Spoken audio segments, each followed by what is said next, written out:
ಶಾಂತಿ. ಬಿಸಿಡಿ number ಆಗಿದೆ 2407 2407. ಸ್ಥಾನ ಆಗಿದೆ ಲಲಿತ್ಪುರ, ಉತ್ತರ ಪ್ರದೇಶ್. ಮುರಳಿ ದಿನಾಂಕ ಆಗಿದೆ 30/3/1967. ವ್ಯಾಖ್ಯಾ ದಿನಾಂಕ ಆಗಿದೆ 31/10/2017. ಸಮಯ ಆಗಿದೆ 3:01:14 ಲಾಸ್ಟ್ ತನಕ.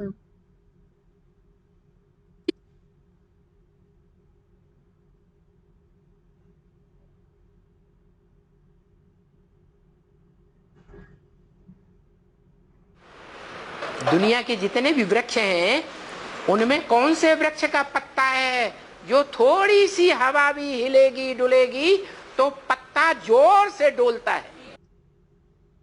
ಪ್ರಪಂಚದ ಎಷ್ಟೆಲ್ಲ ವೃಕ್ಷಗಳಿವೆ, ಅವುಗಳಲ್ಲಿ ಯಾವ ವೃಕ್ಷದ ಎಲೆ ಆಗಿದೆ ಅದು ಸ್ವಲ್ಪನೇ ಗಾಳಿ ಬೀಸಿದ್ರೂ ಆ ಎಲೆ ತುಂಬಾ ಜೋರಾಗಿ ಅಲ್ಲಾಡುತ್ತದೆ? पीपल का ಅರಳಿಯ ಎಲೆ. गायन है पीपल पात सरिसमन डोला. क्या? ಗಾಯನನೂ ಇದೆ. ಅರಳಿಯ ಎಲೆಯ ಸಮಾನ ಮನಸ್ಸು ಅಲ್ಲಾಡುತ್ತದೆ, ಚಂಚಲಾಗಿದೆ. ಏನು? बुद्धि के लिए नहीं बोला और कोई इंद्रिय के लिए नहीं बोला. ಬುದ್ಧಿಗಾಗಿ ಹೇಳಿಲ್ಲ ಮತ್ತು ಇನ್ಯಾವುದೇ ಇಂದ್ರಿಯಕ್ಕಾಗಿ ಹೇಳಿಲ್ಲ. मन के लिए बोला. ಮನಸ್ಸಿಗಾಗಿ ಹೇಳಲಾಗಿದೆ. ये मन रूपी ब्रह्म है, उसे मन कहो दिल कहो. ಇದು ಮನರೂಪಿ ಬ್ರಹ್ಮ ಆಗಿದೆ, ಅದಕ್ಕೆ ಮನಸ್ಸೆಂದು ಹೇಳಿ, ಹೃದಯ ಎಂದು ಹೇಳಿ. बाप का दिल है उस बच्चे के ऊपर. ತಂದೆಯ ಹೃದಯ ಇದೆ ಆ ಮಗುವಿನ ಮೇಲೆ. साकार मनुष्य सृष्टि का बाप और उसका साकार बच्चा. ಸಾಕಾರ ಮನುಷ್ಯ ಸೃಷ್ಟಿಯ ತಂದೆ ಮತ್ತು ಅವರ ಸಾಕಾರ ಮಗು. मनुष्य सृष्टि का पहला पत्ता कृष्ण उस बच्चे के रूप में बोला कि वो किस पत्ते पर आता है. ಮನುಷ್ಯ ಸೃಷ್ಟಿಯ ಮೊದಲನೆಯ ಎಲೆ ಕೃಷ್ಣ. ಆ ಮಗುವಿನ ರೂಪದಲ್ಲಿ ಹೇಳಲಾಯಿತು ಏನೆಂದ್ರೆ ಅವರು ಯಾವ ಎಲೆಯ ಮೇಲೆ ಬರುತ್ತಾರೆ. क्या नाम दिया? पीपल. ಏನ್ ಹೆಸರು ಕೊಡ್ಲಾಯ್ತು? ಅರಳಿ ಎಲೆ. उस वृक्ष को कहते हैं, वो वृक्ष पीपल का वृक्ष है. क्या कहा जाता है? ब्रह्मदेव. ಆ ವೃಕ್ಷಕ್ಕಾಗಿ ಹೇಳಲಾಗುತ್ತದೆ ಆ ವೃಕ್ಷ ಅರಳಿಯ ವೃಕ್ಷ. ಏನು ಏನು ಹೇಳಲಾಗುತ್ತದೆ? ಬ್ರಹ್ಮದೇವ. क्या कहते हैं? ब्रह्मदेव कहते हैं. उसमें ಏನೆಂದು ಹೇಳುತ್ತಾರೆ? ಬ್ರಹ್ಮದೇವ ಹೇಳುತ್ತಾರೆ. भूत प्रेत निवास करते हैं. ಅದರ ಮೇಲೆ ಭೂತ ಪ್ರೇತಗಳು ನಿವಾಸ ಮಾಡುತ್ತವೆ. इसलिए उसकी लकड़ी को कभी नहीं जलाना चाहिए. ಅದಕ್ಕಾಗಿ ಅದರ ಕಟ್ಟಿಗೆಗಳನ್ನ ಎಂದಿಗೂ ಸುಡಬಾರದು.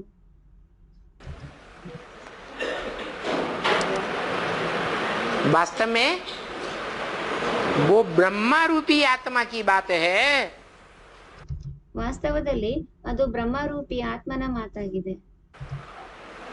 वो ज्ञान चंद्रमा ब्रह्मा जिस साकार चोले में फीमेल में प्रवेश करता है, ಆ ಜ್ಞಾನಚಂದ್ರಮ ಬ್ರಹ್ಮ ಯಾವ ಸಾಕಾರ ಶರೀರದಲ್ಲಿ ಅಥವಾ ಫೀಮೇಲ್ ಸ್ತ್ರೀನಲ್ಲಿ ಪ್ರವೇಶ ಮಾಡುತ್ತಾರೆ, वो पीपल के पत्ते के रूप में पार्ट बजाने वाली आत्मा है. ಅವರು ಅರಳಿಯ ಎಲೆಯ ರೂಪದಲ್ಲಿ ಪಾತ್ರ ಅಭಿನಯಿಸುವ ಆತ್ಮ ಆಗಿದ್ದಾರೆ.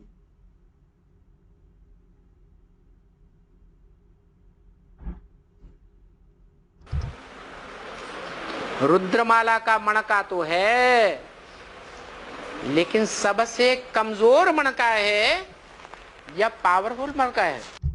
ರುದ್ರಮಾಲೆಯ ಮಣಿಯನ್ನು ಆಗಿದರೆ, ಆದರೆ ಎಲ್ಲರಿಗಿಂತ ಬಲಹೀನ ಮಣಕ್ಕೆ ಆಗಿದರೋ ಅಥವಾ ಪವರ್ಫುಲ್ ಮಣಕ್ಕೆ ಆಗಿದರೋ?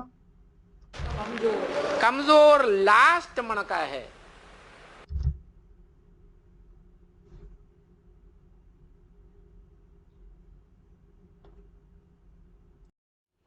ಬಲಹೀನ ಕೊನೆಯ ಮಣಿಯಾಗಿದ್ದಾರೆ.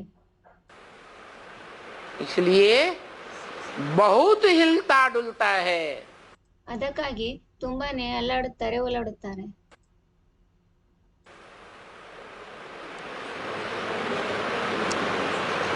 ऐसा पत्ता रूपी आत्मा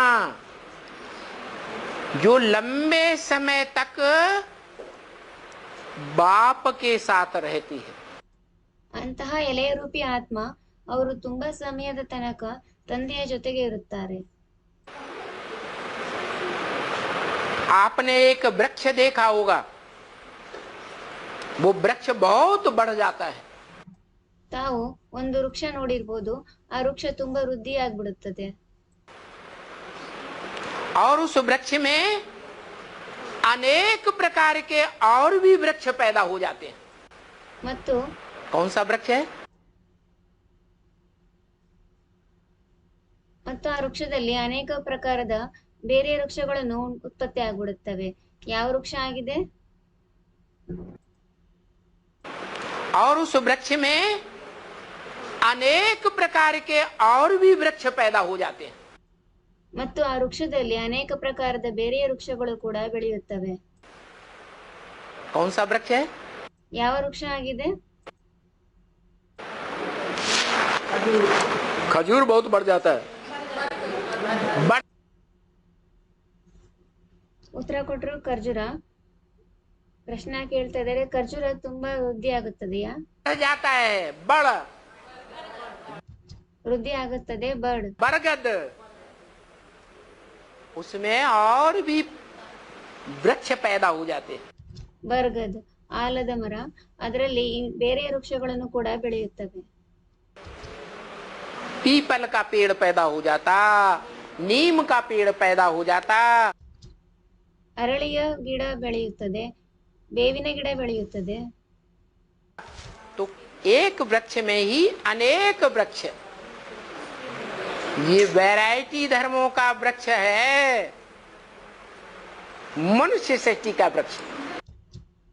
ಒಂದೇ ವೃಕ್ಷದಲ್ಲಿನೇ ಅನೇಕ ಪ್ರಕಾರದ ವೃಕ್ಷಗಳು.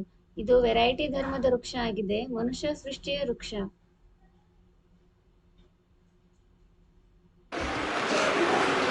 तो जो पीपल का पत्ता है वो उस आत्मा की यादगार है। ಅದಕ್ಕೆ ಆ ಅರಳಿಯ ಎಲೆ ಏನಿದೆ ಅದು ಆ ಆತ್ಮದ ಯಾದಗಾರ ಆಗಿದೆ. जो रुद्रमाला में सबसे कमजोर मणका है, ಅವರು ರುದ್ರಮಾಲೆಯಲ್ಲಿ ಎಲ್ಲರಿಗಿಂತ ಬಲಹೀನ ಮಣಿಯಾಗಿದ್ದಾರೆ. थोड़ा सा माया का झोंका आता है और हिल जाती है। ಸ್ವಲ್ಪನೇ ಮಾಯೆಯ ಬಿರುಗಾಳಿ ಬೀಸುತ್ತದೆ ಮತ್ತು ಅಲ್ಲಾಡ್ಬಿಡ್ತಾರೆ. भले उस पत्ते ने लंबे समय तक बाप का साथ निभाया है, ಬಲೆ ಆ ಎಲೆ ತುಂಬಾ ಸಮಯದ ತನಕ ತಂದೆಯ ಜೊತೆ ನಿಭಾಯಿಸಿದರೆ, बाप का संग का रंग लिया है, फिर भी माया का झोंका आता है और हिल जाती है। ತಂದೆಯ ಸಂಘದ ರಂಗನ ತೆಗೆದುಕೊಂಡಿದ್ದಾರೆ, ಆದ್ರೂ ಕೂಡ ಮಾಯೆಯ ಬಿರುಗಾಳಿ ಬೀಸುತ್ತದೆ ಮತ್ತು ಅಲ್ಲಾಡ್ಬಿಡ್ತಾರೆ. इतनी जोर से हिलती है कि बाप का साथ ही छोड़ जाती है।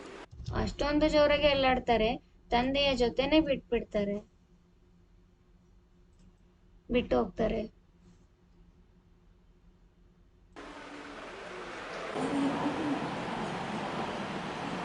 दिखाते हैं भव सागर में जब ज्ञान जल की बाढ़ आती है और उस बाढ़ में देह अभिमान की मिट्टी मिल जाती है, बाढ़ में क्या होता है? ತೋರಿಸುತ್ತಾರೆ, ಭವಸಾಗರದೊಳಗೆ ಯಾವಾಗ ಜ್ಞಾನಜಲದ ಪ್ರವಾಹ ಬರುತ್ತದೆ, ಆಗ ಆ ಪ್ರವಾಹದಲ್ಲಿ ದೇಹಭಾನದ ಮಣ್ಣು ಸೇರುತ್ತದೆ. ಪ್ರವಾಹದಲ್ಲಿ ಏನಾಗುತ್ತದೆ? देहाभिमान की मनुष्यों की मिट्टी मिल जाती है। ಮನುಷ್ಯರ ದೇಹಭಾನದ ಮಣ್ಣು ಸೇರಿಬಿಡುತ್ತದೆ. भव सागर के बीच में वो पीपल का पत्ता पड़ा हुआ है, इसकी यादगार है। नैया डोलेगी हिलेगी लेकिन डूबेगी नहीं। ಆ ಭವಸಾಗರದೊಳಗೆ ಅರಳಿಯ ಎಲೆ ಬಿದ್ದಿದೆ, ಅವರ ಯಾದ್ಗಾರ್ ಆಗಿದೆ. ದೋಣಿ ಅಲ್ಲಾಡುತ್ತೆ, ಓಲಾಡುತ್ತದೆ, ಆದರೆ ಮುಳುಗುವುದಿಲ್ಲ. वो ऐसी आत्मा है, ध्रुवपति है। महाभारत में उसका नाम ध्रुवपति, उसका बिगड़ा हुआ नाम द्रौपदी है। ಅವರು ಅಂತ ಆತ್ಮ ಆಗಿದ್ದಾರೆ, ಧ್ರುವಪದಿ ಆಗಿದ್ದಾರೆ. ಮಹಾಭಾರತದಲ್ಲಿ ಅವರ ಹೆಸರು ಧ್ರುವಪತಿ, ಅದರ ಬದಲಿಯಾಗಿರುವ ಹೆಸರು ಧ್ರುವಪದಿ ಆಗಿದೆ. उसका पद निश्चित है महालक्ष्मी के रूप में। ಅವರ ಪದವಿ ನಿಶ್ಚಿತ ಆಗಿದೆ ಮಹಾಲಕ್ಷ್ಮಿಯ ರೂಪದಲ್ಲಿ. नारायण के साथ जो जन्म जन्मांतर का साथ निभाने वाली लक्ष्मी है, ನಾರಾಯಣನ ಜೊತೆಗೆ ಜನ್ಮ ಜನ್ಮಾಂತರ ಜೊತೆ ನಿಭಾಯಿಸುವಂತಹ ಲಕ್ಷ್ಮಿ ಯಾರಿದ್ದಾರೆ? उस लक्ष्मी के भाव स्वभाव संस्कार में जब महाकाली का भाव स्वभाव संस्कार मिलकर एक हो जाता है तो महालक्ष्मी कही जाती है। ಯಾವಾಗ ಆ ಲಕ್ಷ್ಮಿಯ ಭಾವ ಸ್ವಭಾವ ಸಂಸ್ಕಾರದ ಜೊತೆಗೆ ಮಹಾಕಾಳಿಯ ಭಾವ ಸ್ವಭಾವ ಸಂಸ್ಕಾರಗಳು ಸೇರ್ಬಿಟ್ಟು ಒಂದಾಗುತ್ತದೆ, ಆಗ ಮಹಾಲಕ್ಷ್ಮಿ ಎಂದು ಕರೆಯಲಾಗುತ್ತದೆ. जैसे संगम युगी नारायण और सतयुग का नारायण फर्स्ट, दोनों आत्माएं एक ही व्यक्तित्व में कंबाइंड पार्ट बजाते बजाते दोनों के संस्कार मिलकर एक हो जाते हैं। ಯಾವ ರೀತಿ ಸಂಗಮಿಗಿ ನಾರಾಯಣ ಮತ್ತು ಸತ್ಯುಗಿ ನಾರಾಯಣ ಫಸ್ಟ್, ಎರಡು ಆತ್ಮಗಳು ಒಂದೇ ವ್ಯಕ್ತಿತ್ವದಲ್ಲಿ ಕಂಬೈನ್ಡ್ ಪಾತ್ರ ಅಭಿನಯಿಸುತ್ತಾ ಇಬ್ಬರ ಸಂಸ್ಕಾರಗಳು ಸೇರಿ ಒಂದಾಗುತ್ತದೆ. तो लास्ट में उनको कहते हैं महानारायण। ಆಗ ಕೊನೆಯಲ್ಲಿ ಅವರಿಗೆ ಹೇಳುತ್ತಾರೆ ಮಹಾನಾರಾಯಣ. क्या? चार भुजाओं वाला। ಏನು? ನಾಲ್ಕು ಭುಜ ಇರುವಂತವರು. ऐसे ही चार भुजाओं वाली क्या दीपावली पर पूजी जाती है। ಅದೇ ರೀತಿ ನಾಲ್ಕು ಭುಜಗಳಿರುವಂತವರನ್ನ ಏನು ದೀಪಾವಳಿ ಎಂದು ಪೂಜಿಸಲಾಗುತ್ತದೆ. कहते हैं दीपावली पर राम का राज्यारोहण हुआ था। ಹೇಳುತ್ತಾರೆ ದೀಪಾವಳಿ ಎಂದು ರಾಮನ ರಾಜ್ಯದ ಆರೋಹಣೆಯಾಗಿತ್ತು. कब हुआ था? दीपावली कब हुई थी? ಯಾವಾಗಾಗಿತ್ತು ದೀಪಾವಳಿ? ದೀಪಾವಳಿ ಯಾವಾಗಾಗಿತ್ತು? दशहरा के बाद। ದಶಹರೆಯ ನಂತರ. 10 शिरों वाला रावण उसके शिरों का हरण हो चुका था। 10 ತಲೆಗಳ ರಾವಣ ಅವರ ತಲೆಗಳ ಹರಣ ಆಗ್ಬಿಟ್ಟಿತ್ತು. उसके बाद आती है दीपावली। ಅದರ ನಂತರ ಬರುತ್ತದೆ ದೀಪಾವಳಿ. जिस दीपावली में महालक्ष्मी का पूजन होता है। ಆ ದೀಪಾವಳಿ ಎಂದು ಮಹಾಲಕ್ಷ್ಮಿಯ ಪೂಜೆ ನಡೆಯುತ್ತದೆ. वो रिहर्सल अब हो रही है। ಆ ರಿಹರ್ಸಲ್ ಈಗ ನಡೆಯುತ್ತಿದೆ. वो रिहर्सल शूटिंग अब होने वाली है। ಆ ರಿಹರ್ಸಲ್ ಶೂಟಿಂಗ್ ಈಗ ನಡೆಯುವುದಿದೆ. कि महाकाली सारी ब्राह्मणों की दुनिया के ऊपर राज्य करेगी। ಏನಂದ್ರೆ ಮಹಾಕಾಳಿ ಪೂರ್ತಿ ಬ್ರಾಹ್ಮಣರ ಪ್ರಪಂಚದ ಮೇಲೆ ರಾಜ್ಯ ಮಾಡುತ್ತಾರೆ. सबका गला काटेगी। ಎಲ್ಲರ ಕುತ್ತಿಗೆ ಕತ್ತರಿಸುತ್ತಾರೆ.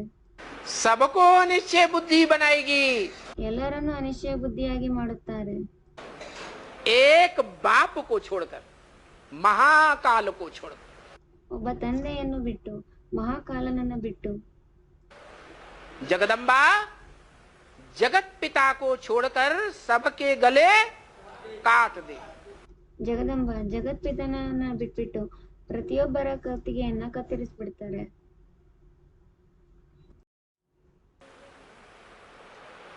तो दिखाया है मत्स्यावतार। ಅದಕ್ಕೆ ತೋರಿಸಲಾಗಿದೆ ಮತ್ಸ್ಯ ಅವತಾರ. एक भगवान का ऐसा अवतार दिखा दिया है भक्ति मार्ग में, जो मछली का अवतार दिखाया। ಭಗವಂತನದೊಂದು ಅಂತಹ ಅವತಾರ ತೋರಿಸ್ಬಿಟ್ಟಿದ್ದಾರೆ, ಅದು ಮೀನಿನ ಅವತಾರ ತೋರಿಸ್ಬಿಟ್ಟಿದ್ದಾರೆ. कहते हैं छोटे रूप में उसको लिया गया था। ಹೇಳುತ್ತಾರೆ ಚಿಕ್ಕ ರೂಪದಲ್ಲಿ ಅದನ್ನ ತೆಗೆದುಕೊಳ್ಳಲಾಗಿತ್ತು. छोटी सी मछली चुल्लू पानी में आ गई। ಪುಟ್ಟ ಮೀನು ಇಡೀ ನೀರಿನಲ್ಲಿ ಬಂದ್ಬಿಡ್ತು. फिर वो बढ़ते बढ़ते बढ़ते बढ़ते इतना बड़ा विकराल रूप धारण कर गई कि सागर में उसको जब फेंका गया तब उसकी बाढ़ बंद हो गई। ಆ ನಂತರ ಅದು ದೊಡ್ಡದಾಗ್ತಾ ದೊಡ್ಡದಾಗ್ತಾ ದೊಡ್ಡದಾಗ್ತಾ ಅಷ್ಟೊಂದು ದೊಡ್ಡ ವಿಕರಾಳ ರೂಪ ಧಾರಣೆ ಮಾಡ್ಕೊಂಡು ಬಿಡುತ್ತದೆ. ಅಂದ್ರೆ ಸಾಗರದಲ್ಲಿ ಯಾವಾಗ ಅದನ್ನ ಎಸೆಯಲಾಯ್ತು ಆಗ ಅದು ದೊಡ್ಡದಾಗುವುದು ನಿಂತೋಯ್ತು.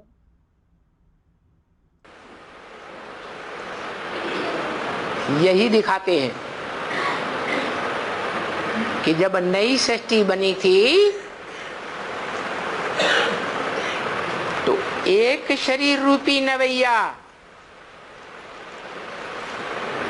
जो मछली के रूप में, माछले के रूप में दिखाई गई, ಇದನ್ನೇ ತೋರಿಸಲಾಗುತ್ತದೆ. ಯಾವಾಗ ಹೊಸ ಸೃಷ್ಟಿ ತಯಾರಾಗಿತ್ತು ಆಗ ಒಂದು ಮೀನಿನ ರೂಪದ ದೋಣಿಯನ್ನ, ಶರೀರ ರೂಪಿ ದೋಣಿಯನ್ನ ತೋರಿಸಲಾಗಿತ್ತು.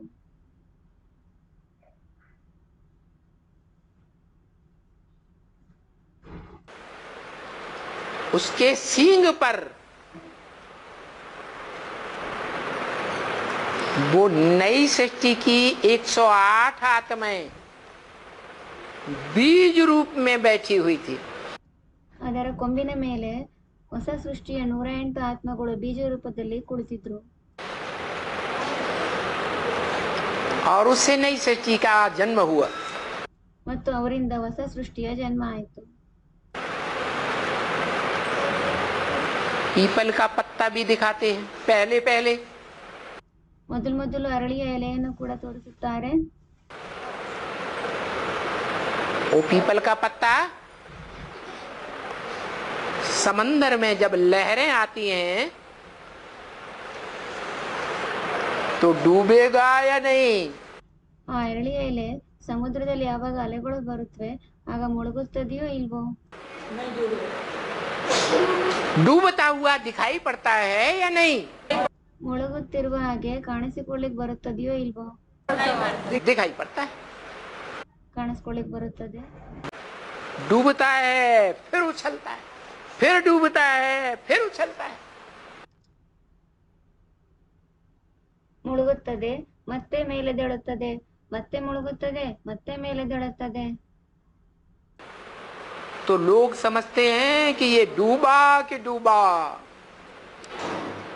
लेकिन वो डूब नहीं सकता। ಆಗ ಜನಗಳು ತಿಳ್ಕೊಳ್ತಾರೆ ಇದು ಮುಳುಗೆ ಹೋಯ್ತು, ಆದ್ರೆ ಅದು ಮುಳುಗ್ಲಿಕ್ಕೆ ಸಾಧ್ಯವಿಲ್ಲ. इसका पार्ट ऊंचे से ऊंचा है, जो विष्णु के रूप में बायां अंग, बायां हाथ दिखाया गया है। ಅವರ ಪಾತ್ರ ಶ್ರೇಷ್ಠಕ್ಕಿಂತ ಶ್ರೇಷ್ಠ ಆಗಿದೆ. ವಿಷ್ಣುವಿನ ರೂಪದಲ್ಲಿ ಎಡಗಡೆಯ ಅಂಗ, ಎಡಗಡೆಯ ಕೈ ಏನ್ ತೋರಿಸಲಾಗಿದೆ. सबसे नीचे का हाथ, उस हाथ में कौन सा फूल दिखाते हैं? ಎಲ್ಲದಕ್ಕಿಂತ ಕೆಳಗಡೆಯ ಕೈ, ಆ ಕೈಯಲ್ಲಿ ಯಾವ ಹೂವನ್ನ ತೋರಿಸಲಾಗುತ್ತದೆ? कमल का फूल। ಕಮಲದ ಹೂವು। क्या मतलब हुआ ಏನ್ ಅರ್ಥ ಆಯ್ತು? कि कीचड़ की दुनिया में रहती है, विकारियों के बीच में रहती है। ಏನಂದ್ರೆ ಕೆಸರಿನ ಪ್ರಪಂಚದಲ್ಲಿ ಇರುತ್ತಾರೆ, ವಿಕಾರಿಗಳ ಮಧ್ಯದಲ್ಲಿ ಇರುತ್ತಾರೆ. फिर भी वो विकारों में उसकी बुद्धि डूबती नहीं है। ಆದ್ರೂ ಕೂಡ ಆ ವಿಕಾರಗಳಲ್ಲಿ ಅವರ ಬುದ್ಧಿ ಮುಳುಗುವುದಿಲ್ಲ. इसलिए जो चित्र बनाए जाते हैं सरस्वती जगदम्बा के कॉलेजों में, विद्यालयों में गेट पर छोटा सा ताक बनाते हैं, उसमें जगदम्बा की मूर्ति रखते हैं। ಅದಕ್ಕೋಸ್ಕರನೇ ಚಿತ್ರಗಳು ಮಾಡಲಾಗುತ್ತದೆ. ಸರಸ್ವತಿ ಜಗದಂಬಾ ಅವ್ರದ್ದು ಕಾಲೇಜ್ಗಳಲ್ಲಿ, ವಿದ್ಯಾಲಯಗಳಲ್ಲಿ ಪ್ರವೇಶ ದ್ವಾರದ ಮೇಲೆ ಒಂದು ಚಿಕ್ಕ ಗೂಡನ್ನು ಮಾಡುತ್ತಾರೆ. ಅದರಲ್ಲಿ ಜಗದಂಬನ ಮೂರ್ತಿಯನ್ನು ಇಡುತ್ತಾರೆ. और वैसे भी महाकाली के चित्रों में मस्तक में शंकर की मूर्ति दिखाते हैं। ಮತ್ತು ಹಾಗೂ ಕೂಡ ಮಹಾಕಾಳಿಯ ಚಿತ್ರಗಳಲ್ಲಿ ಮಸ್ತಕದಲ್ಲಿ ಶಂಕರನ ಮೂರ್ತಿಯನ್ನು ತೋರಿಸುತ್ತಾರೆ. इससे क्या साबित होता है? ಇದರಿಂದ ಏನು ಸಿದ್ಧ ಆಗುತ್ತದೆ? है? हाँ, ಉತ್ತರ ಕೊಟ್ಟರು ನೆನಪಿನಲ್ಲಿ ಇರುತ್ತಾರೆ. ಹೌದು. कि कैसे भी कीचड़ पट्ट उठाने वाले बच्चे हैं, उनके संग के रंग में रहती भी है। ಹೇಗೆಂದ್ರೆ ಎಂಥದೇ ಕೆಸರು ಮಣ್ಣನ್ನ ಎತ್ತುವಂತ ಮಕ್ಕಳಿರ್ಬೋದು, ಅವರ ಸಂಘದ ರಂಗನಲ್ಲಿನೇ ಇರ್ತಾರೆ ಕೂಡ. तो भी बुद्धि से कमल फूल के समान उपराम रह करके रहती है। ಆದ್ರೂ ಕೂಡ ಬುದ್ಧಿಯಿಂದ ಕಮಲದ ಹೂವಿನ ಸಮಾನ ಉಪರಾಮ ಆಗ್ಬಿಟ್ಟು ಇರುತ್ತಾರೆ. वो डूबने वाली नहीं है, उसका पार्ट है। ಅವರೇನ್ ಮುಳುಗುವಂತವರಾಗಿಲ್ಲ, ಅವರ ಪಾತ್ರ ಆಗಿದೆ. और वो पार्ट विनाश का कार्य वास्तव में 3 मूर्तियों में से कौन सी मूर्ति के सिर पर है? ಮತ್ತು ಆ ಪಾತ್ರ ವಿನಾಶದ ಕಾರ್ಯ ವಾಸ್ತವದಲ್ಲಿ 3 ಮೂರ್ತಿಗಳಲ್ಲಿ ಯಾವ ಮೂರ್ತಿಯ ತಲೆಯ ಮೇಲಿದೆ? शंकर के ऊपर है। ಶಂಕರನ ಮೇಲಿದೆ जिम्मेवारी। ಜವಾಬ್ದಾರಿ. लेकिन शंकर अपनी जिम्मेवारी किसको सौंपता है? ಆದ್ರೆ ಶಂಕರ ತಮ್ಮ ಜವಾಬ್ದಾರಿಯನ್ನ ಯಾರಿಗೆ ವಹಿಸುತ್ತಾರೆ? असुर संहारणी को सौंपता है। ಅಸುರ ಸಂಹಾರಣಿಗೆ ಆದ್ರೆ ಶಂಕರ ತಮ್ಮ ಜವಾಬ್ದಾರಿಯನ್ನ ಯಾರಿಗೆ ವಹಿಸುತ್ತಾರೆ? असुर संहारणी को सौंपता है। ಅಸುರ ಸಂಹಾರಣಿಗೆ ವಹಿಸುತ್ತಾರೆ. और वो असुर संहारणी अकेली नहीं है। ಮತ್ತು ಆ ಅಸುರ ಸಂಹಾರಣಿ ಒಬ್ಬರೇನಿಲ್ಲ, ढेर की ढेर भुजाएं हैं ಅನೇಕ ಭುಜಗಳಿವೆ. जो उसको सहयोग देने वाली हैं। ಅವರು ಅವಳಿಗೆ ಸಹಯೋಗ ಕೊಡುವಂತವರಾಗಿದ್ದಾರೆ. तो बताया कि नई दुनिया बनती है तो पुरानी दुनिया का विनाश करने वाला कोई ಅದಕ್ಕೆ ಹೇಳಲಾಯ್ತು, ಹೊಸ ಪ್ರಪಂಚ ತಯಾರಾಗಬೇಕಾದ್ರೆ ಹಳೆಯ ಪ್ರಪಂಚದ ವಿನಾಶ ಮಾಡುವಂತವ್ರು ಯಾರಾದ್ರೂ प्रैक्टिकल पार्टधारी भी होगा या नहीं होगा? ಪ್ರಾಕ್ಟಿಕಲ್ ಪಾತ್ರಧಾರಿನೂ ಇರ್ತಾರೋ ಅಥವಾ ಇರೋದಿಲ್ವೋ? शंकर के लिए तो ब्रह्म वाक्य है मुरली में। ಶಂಕರನಿಗಂತೂ ಬ್ರಹ್ಮವಾಕ್ಯ ಇದೆ ಮುರುಳಿಯಲ್ಲಿ. शंकर क्या करता है? कुछ भी नहीं। ಶಂಕರ ಏನು ಮಾಡುತ್ತಾರೆ? ಏನೂ ಇಲ್ಲ.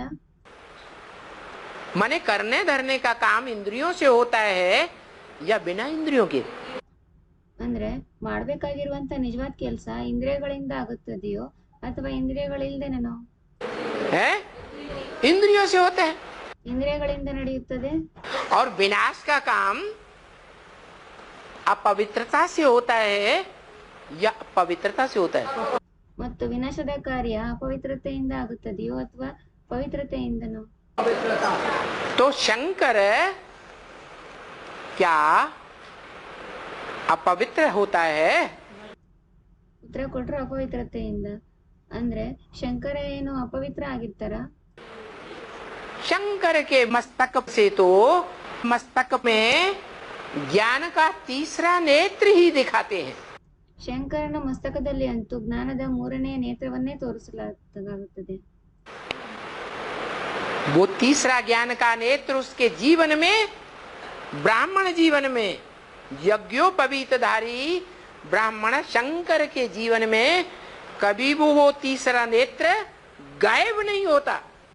ಆ ಮೂರನೆಯ ಜ್ಞಾನದ ನೇತ್ರ ಅವರ ಜೀವನದಿಂದ, ಬ್ರಾಹ್ಮಣರ ಜೀವನದಲ್ಲಿ ಯಜ್ಞೋಪವೀತಧಾರಿ ಬ್ರಾಹ್ಮಣ ಶಂಕರನ ಜೀವನದಿಂದ ಎಂದಿಗೂ ಆ ಮೂರನೆಯ ನೇತ್ರ ಕಳೆದೋಗೋದಿಲ್ಲ.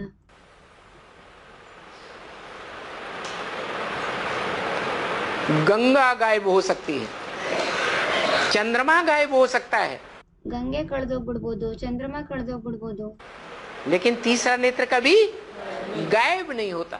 ಆದ್ರೆ ಮೂರನೆಯ ನೇತ್ರ ಎಂದಿಗೂ ಕಳೆದೋಗೋದಿಲ್ಲ. भले विषपाई दिखाया गया है, ಬಲೆ ವಿಷಪಾಯಿಯಾಗಿ ತೋರಿಸಲಾಗಿದೆ, फिर भी विषपाई होते हुए भी ಆದ್ರೂ ಕೂಡ, ವಿಷಪಾಯಿ ಆದ್ರೂ ಕೂಡ बुद्धि में से ज्ञान कभी लोप नहीं होता. ಬುದ್ಧಿಯಿಂದ ಎಂದಿಗೂ ಕೂಡ ಜ್ಞಾನ ಎಂದಿಗೂ ಲೋಪ ಆಗುವುದಿಲ್ಲ. इसका मतलब इंद्रियों से रियल पार्ट बजाता है या नारियल का पार्ट बजाता है? ಇದರ ಅರ್ಥ ಇಂದ್ರಿಯಗಳಿಂದ ರಿಯಲ್ ಪಾತ್ರ ಅಭಿನಯಿಸುತ್ತಾರೋ ಅಥವಾ ನಾರಿಯಲ್ ನ ಪಾತ್ರ ಅಭಿನಯಿಸುತ್ತಾರೋ?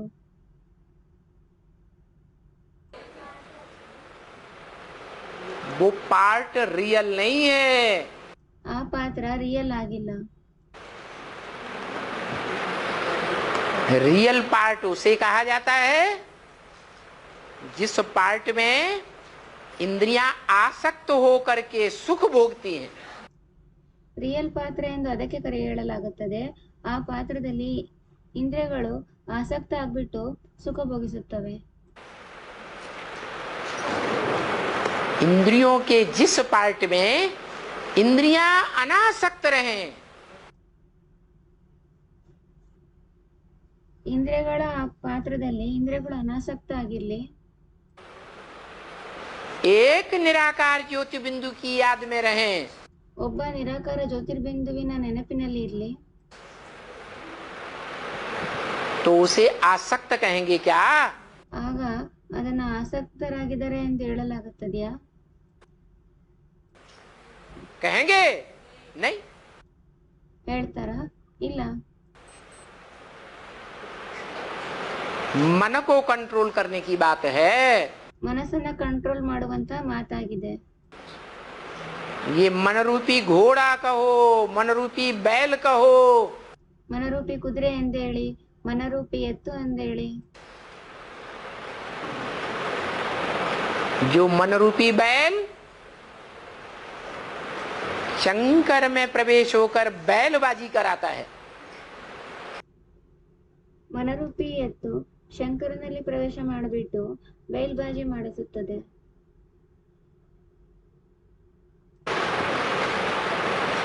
वही बैल है जो गले में बासुकी नाग के रूप में दिखाया जाता है. ಅದೇ ಎತ್ತಾಗಿದೆ, ಅದನ್ನ ಕೊರಳಿನಲ್ಲಿ ವಾಸುಕಿ ನಾಗದ ರೂಪದಲ್ಲಿನೂ ತೋರಿಸುತ್ತಾರೆ.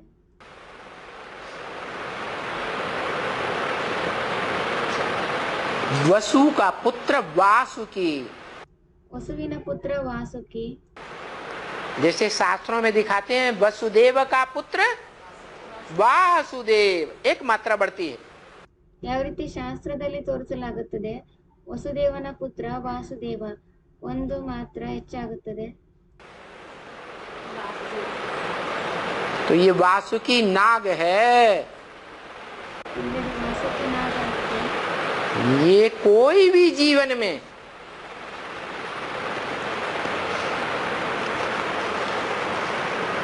नाग की तरह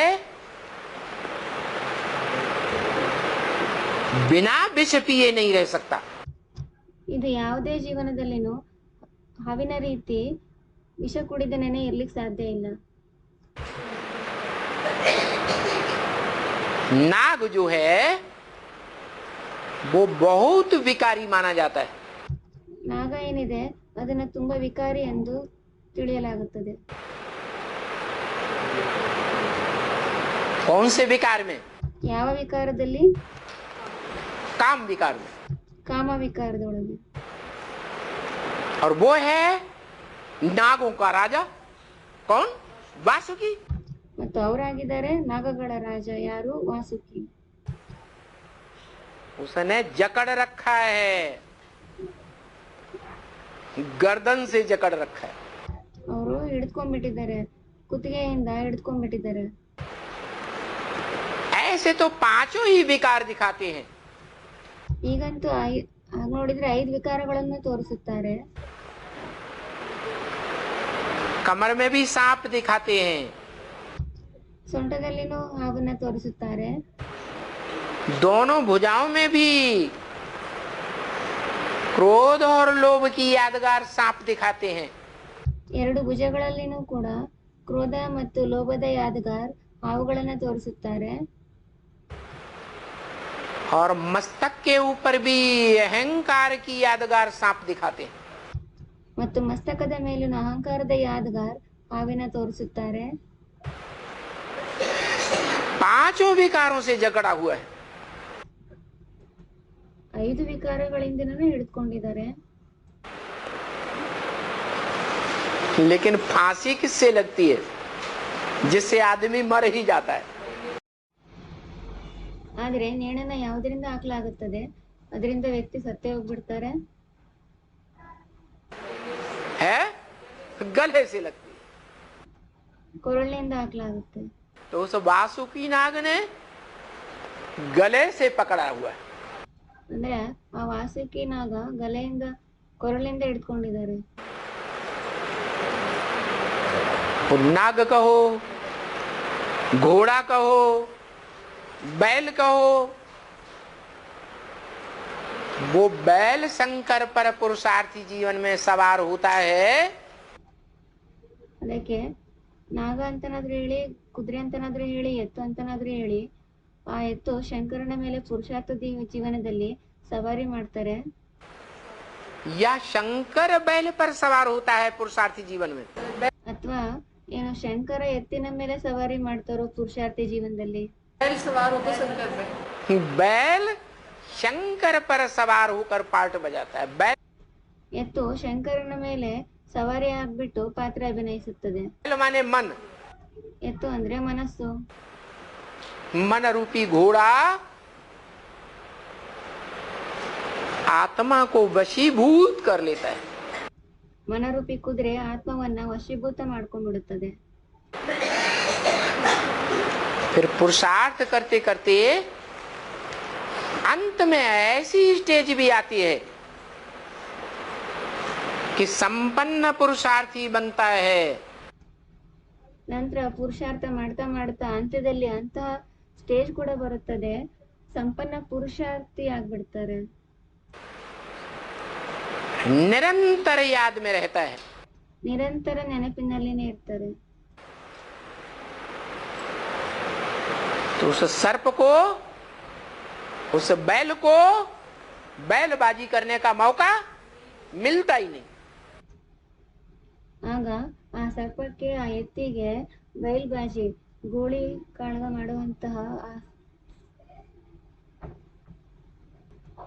ಅವಕಾಶ ಸಿಗೋದೇ ಇಲ್ಲ. तब दिखाते हैं शंकर बैल पर सवार हो गया। ಆಗ ತೋರಿಸುತ್ತಾರೆ ಶಂಕರ ಎತ್ತಿನ ಮೇಲೆ ಸವಾರಿ ಆಗ್ಬಿಟ್ರು. कौन सी सवारी? ಯಾವ ಸವಾರಿ? बैल की सवारी दिखाते हैं। ಎತ್ತಿನ ಸವಾರಿ ತೋರಿಸುತ್ತಾರೆ. वो बैल जो मंदिर में भी यादगार में दिखाया है, कहाँ बैठा हुआ है? ಆ ಎತ್ತು ಅದನ್ನ ಮಂದಿರದಲ್ಲಿನ ಯಾದಗಾರ ರೂಪದಲ್ಲಿ ತೋರಿಸಲಾಗಿದೆ. ಎಲ್ಲಿ ಕುಳಿತುಕೊಂಡಿದೆ? है नाली के सामने बैठा हुआ है। ನಾಲಿಯ ಎದುರುಗಡೆ ಕುಳಿತುಕೊಂಡಿದೆ. जलाधारी के सामने बैठा हुआ है. ಜಲಧಾರಿಯ ಮುಂದೆ ಕುಳಿತುಕೊಂಡಿದೆ. तो देखो, सूक्ष्म शरीर धारण करने पर वो आत्मा जब तामसी बनती है, ಅಂದ್ಮೇಲೆ ನೋಡಿ, ಸೂಕ್ಷ್ಮ ಶರೀರ ಧಾರಣೆ ಮಾಡಿದ ನಂತರ ಆ ಆತ್ಮ ಯಾವಾಗ ತಾಮಸಿ ಆಗುತ್ತದೆ, उस समय ऐसा पार्ट बजाती है. ಆ ಸಮಯದಲ್ಲಿ ಅಂತಹ ಪಾತ್ರವನ್ನು ಅಭಿನಯಿಸುತ್ತದೆ. प्रवेश होकर के ಪ್ರವೇಶ ಮಾಡಿಬಿಟ್ಟು उसको कहते हैं अधूरा चंद्रमा. ಅದಕ್ಕೆ ಹೇಳಲಾಗುತ್ತದೆ ಅರ್ಧ ಚಂದ್ರಮ, ಅಪೂರ್ಣ ಚಂದ್ರಮ. अज्ञान रात का अंधियारी रात फैलाने वाला चंद्रमा, ಅಜ್ಞಾನದ ರಾತ್ರಿ, ಅಂಧಕಾರದ ರಾತ್ರಿ ಹರಡಿಸುವಂತಹ ಚಂದ್ರಮ, या ज्ञानी चंद्रमा. ಅಥವಾ ಏನು ಜ್ಞಾನಿ ಚಂದ್ರಮನೋ अज्ञानी, ಅಜ್ಞಾನಿ. ये जो अज्ञानी चंद्रमा है, ಈ ಅಜ್ಞಾನಿ ಚಂದ್ರಮ ಏನಿದ್ದಾನೆ, कृष्ण बच्चे की आत्मा, ಕೃಷ್ಣ ಮಗುವಿನ ಆತ್ಮ, वो किसके प्रभाव में आ जाती है?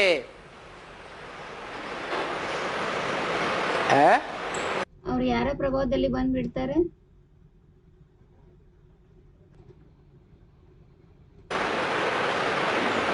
अरे हाँ, कन्याओं माताओं के प्रभाव में आती है, परछाई में आती है, तब चंद्र ग्रहण पड़ता है.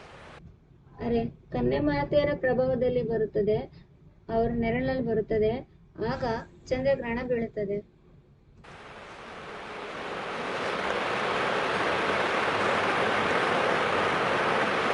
जो भूगोल के विद्यार्थी होंगे वो इस बात को जानते हैं. ಯಾರು ಭೂಗೋಳ ವಿದ್ಯಾರ್ಥಿಗಳಿದ್ದಾರೆ ಅವ್ರು ಈ ಮಾತನ್ನ ತಿಳಿದುಕೊಂಡಿದ್ದಾರೆ. कि धरणी माता रूपी पृथ्वी और ज्ञान चंद्रमा, ब्रह्मा की सोल, जब ज्ञान सूर्य बाप और धरणी माता के बीच में आ जाता है, ಏನಂದ್ರೆ ಧರಣಿ ಮಾತಾ ರೂಪಿ ಪೃಥ್ವಿ ಮತ್ತು ಜ್ಞಾನ ಚಂದ್ರಮ ಬ್ರಹ್ಮನ ಆತ್ಮ ಯಾವಾಗ ಜ್ಞಾನ ಸೂರ್ಯ ತಂದೆ ಮತ್ತು ಧರಣಿ ಮಾತೆ ಇವರ ಮಧ್ಯದಲ್ಲಿ ಬಂದ್ಬಿಡುತ್ತಾರೆ,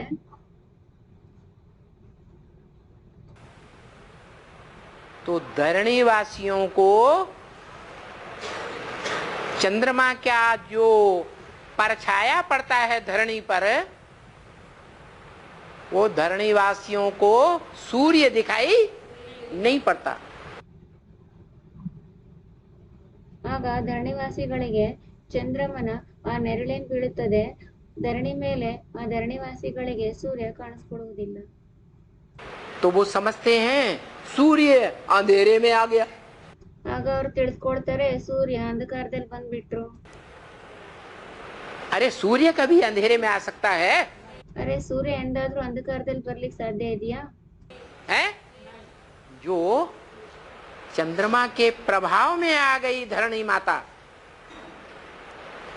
उनको सूर्य नहीं दिखाई पड़ता.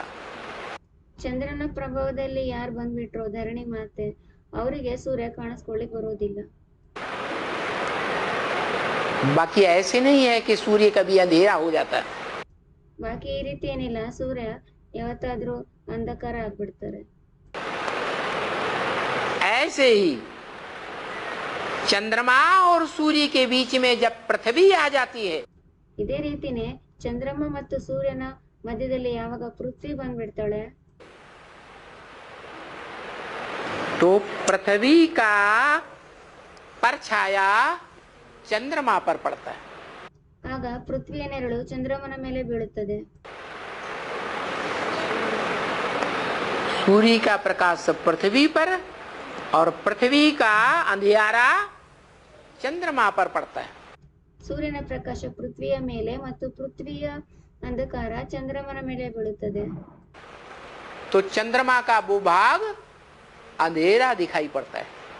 ಆಗ ಚಂದ್ರಮನ ಆ ಭಾಗ ಅಂಧಕಾರದಲ್ಲಿ ಕಾಣಿಸ್ಕೊಳ್ಳಿಕ್ ಬರುತ್ತೆ. चंद्रमा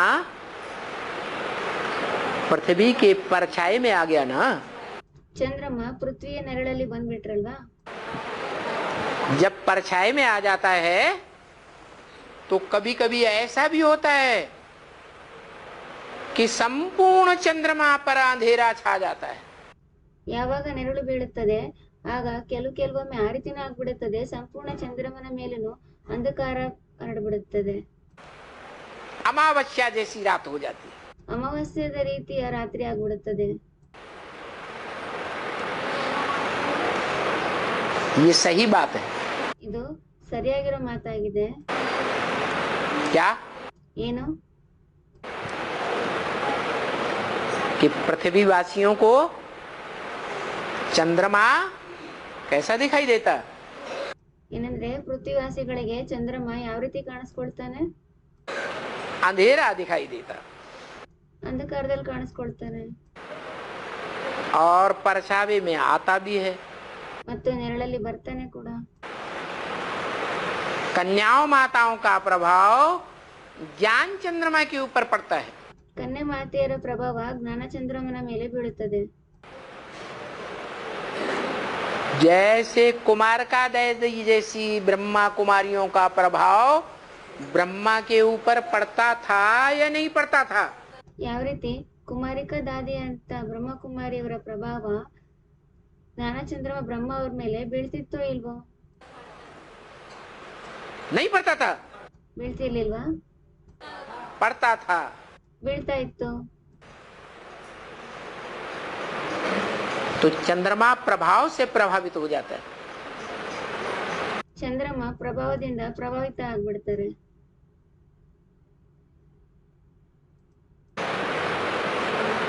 कभी बच्चे के प्रभाव से माता प्रभावित हो जाती. ಕೆಲವೊಮ್ಮೆ ಮಗನ ಪ್ರಭಾವದಿಂದ ಮಾತೆ ಪ್ರಭಾವಿತ ಆಗ್ಬಿಡ್ತಾರೆ. कभी माता के प्रभाव से बच्चा प्रभावित हो जाता. ಇನ್ ಕೆಲವೊಮ್ಮೆ ತಾಯಿಯ ಪ್ರಭಾವದಿಂದ ಮಗ ಪ್ರಭಾವಿತ ಆಗ್ಬಿಡ್ತಾರೆ. तो उसको कहते हैं सूर्य ग्रहण, चंद्र ग्रहण. वास्तव ಆಗ ಅದಕ್ಕೆ ಹೇಳಲಾಗುತ್ತದೆ ಸೂರ್ಯಗ್ರಹಣ, ಚಂದ್ರಗ್ರಹಣ. में सूर्य के ऊपर कभी अंधकार का ग्रहण लगता ही नहीं. ವಾಸ್ತವದಲ್ಲಿ ಸೂರ್ಯನ ಮೇಲೆ ಎಂದಿಗೂ ಅಂಧಕಾರದ ಗ್ರಹಣ ಬೀಳೋದೇ ಇಲ್ಲ. वो तो सदैव ज्ञान में रहता है. ಅವರಂತೂ ಸದಾ ಜ್ಞಾನದಲ್ಲಿನೇ ಇರುತ್ತಾರೆ. सूर्यवंशी शिरोमणि है. ಸೂರ್ಯವಂಶಿ ಶಿರೋಮಣಿ ಆಗಿದ್ದಾರೆ. रघुवंश शिरोमणि राम को कहा जाता है. ರಘುವಂಶ ಶಿರೋಮಣಿ ರಾಮನಿಗೆ ಹೇಳಲಾಗುತ್ತದೆ. वो राम वाली आत्मा सूर्यवंशियों में शिरोमणि है. ಆ ರಾಮನ ಆತ್ಮ ಸೂರ್ಯವಂಶಗಳಲ್ಲಿ ಶಿರೋಮಣಿ ಆಗಿದ್ದಾರೆ. तो सूर्य अंधेरे में नहीं आता तो सूर्यवंशी अंधेरे में आएंगे? ಸೂರ್ಯ ಅಂಧಕಾರದಲ್ಲಿ ಬರೋದಿಲ್ಲ ಅಂದ್ಮೇಲೆ ಸೂರ್ಯವಂಶಿಗಳೇನು ಅಂಧಕಾರದಲ್ಲಿ ಬರ್ತಾರಾ? नहीं आ सकते. ಬರ್ಲಿಕ್ಕೆ ಸಾಧ್ಯ ಇಲ್ಲ. और संगम युग में तो अंधेरे में आने की बात ही नहीं. ಮತ್ತು ಸಂಗಮಯುಗದಲ್ಲಂತೂ अंधकारದಲ್ಲಿ ಬರುವಂತಹ ಮಾತೇ ಇಲ್ಲ. लेकिन नंबर वार तो है. ಆದ್ರೆ ನಂಬರ್ ವಾರ್ ಅಂತೂ ಆಗಿದ್ದಾರೆ. कोई 100% उजाले में रहता है, कोई परसेंटेज में उजाले में रहते हैं. ಕೆಲವರು 100% ಪ್ರಕಾಶದಲ್ಲಿರ್ತಾರೆ, ಇನ್ ಕೆಲವರು ಪರ್ಸೆಂಟೇಜ್ ನಲ್ಲಿ ಪ್ರಕಾಶದಲ್ಲಿರ್ತಾರೆ. कोई पर कोई परसेंटेज अंधेरे का नहीं आता. ಇನ್ ಕೆಲವ್ರ ಮೇಲೆ ಯಾವುದೇ ಪರ್ಸೆಂಟೇಜಿನ ಅಂಧಕಾರ ಬರೋದೇ ಇಲ್ಲ. हर परिस्थिति में, हर माहौल में, हर व्यक्तियों के बीच ಪ್ರತಿಯೊಂದು ಪರಿಸ್ಥಿತಿಯಲ್ಲಿನೂ, ಪ್ರತಿಯೊಂದು ವಾತಾವರಣದಲ್ಲಿನೂ, ಪ್ರತಿಯೊಂದು ಪ್ರಕಾರದ ವ್ಯಕ್ತಿಗಳ ಮಧ್ಯದಲ್ಲಿನೂ, हर प्रकार के संगठन के बीच में रहते हुए ಎಲ್ಲಾ ಪ್ರಕಾರದ ಸಂಘಟನೆಯ ಮಧ್ಯದಲ್ಲಿ ಇರ್ತಾ ಇದ್ರೂ ಕೂಡ वो राम वाली आत्मा कैसी नहीं होती है? हाँ, अज्ञान के अंधेरे में आकर के ಆ ರಾಮನ ಆತ್ಮ ಯಾವ ರೀತಿ ಆಗೋದಿಲ್ಲ, ಅಜ್ಞಾನದ ಅಂಧಕಾರದಲ್ಲಿ ಬಂದ್ಬಿಟ್ಟು मौज से अलग नहीं हो सकती। ಮೌಜಿನಿಂದ ಭಿನ್ನ ಆಗ್ಲಿಕ್ಕೆ ಸಾಧ್ಯ ಇಲ್ಲ. जो महावाक्य है संगम युग है मौजों का युग, ಮಹಾವಾಕ್ಯ ಏನಿದೆ ಸಂಗಮ ಯುಗ ಆಗಿದೆ, ಮಜೆಯ ಯುಗ, ಮೌಜಿನ ಯುಗ, या दुखी होने का युग। ಅಥವಾ ಏನು ದುಃಖಿ ಆಗುವಂತಹ ಯುಗನು. तो कोई आत्मा तो होनी चाहिए रंगमंच पर संगम शूटिंग पीरियड में। ಮೌಜಿನ ಯುಗ ಅಂತ ಉತ್ತರ ಕೊಟ್ರು. ಅಂದ್ಮೇಲೆ ಯಾರಾದ್ರೂ ಆತ್ಮ, ಯಾವ್ದಾದ್ರು ಒಂದು ಆತ್ಮ ಇರ್ಬೇಕಲ್ವಾ ಸಂಗಮ ಯುಗದಲ್ಲಿ, ಶೂಟಿಂಗ್ ಸಮಯದಲ್ಲಿ. जो सदैव मौज में रहती हो, ಅವರು ಸದಾ ಕಾಲ ಮೌಜಿನಲ್ಲಿನೇ ಇರ್ತಾ ಇರ್ಬೋದು. कैसे भी अज्ञान का माहौल हो, ಎಂತದೇ ಅಜ್ಞಾನದ ವಾತಾವರಣ ಇರ್ಲಿ, उसको ज्ञान बल से कैसा बना दे, ಅದನ್ನ ಜ್ಞಾನ ಬಲದಿಂದ ಹೇಗ್ ಮಾಡ್ಬಿಡೋದು, रोशनी वाला बना दे। ಪ್ರಕಾಶದಾಗಿ ಮಾಡ್ಬಿಡೋದು. इसलिए बोला कि नई दुनिया आती है तो पुरानी दुनिया भी खलास होना जरूरी है। ಅದಕ್ಕೆ ಹೇಳಲಾಯ್ತು, ಹೊಸ ಪ್ರಪಂಚ ತಯಾರಾಗುತ್ತದೆ, ಆಗ ಹಳೆಯ ಪ್ರಪಂಚವು ಕೂಡ ಖಲಾಸ್ ಆಗೋದು ಅವಶ್ಯಕ ಆಗಿದೆ. और खलास करने वाले निमित्त भी बनते हैं। ಮತ್ತು ಖಲಾಸ್ ಮಾಡುವಂತದ್ದಕ್ಕೆ ನಿಮಿತ್ತನೂ ಆಗುತ್ತಾರೆ. और नई दुनिया बनाने का कोई निमित्त बनता है। ಮತ್ತು ಹೊಸ ಪ್ರಪಂಚ ತಯಾರು ಮಾಡುವುದಕ್ಕೆ ಇನ್ಯಾರು ನಿಮಿತ್ತ ಆಗ್ತಾರೆ.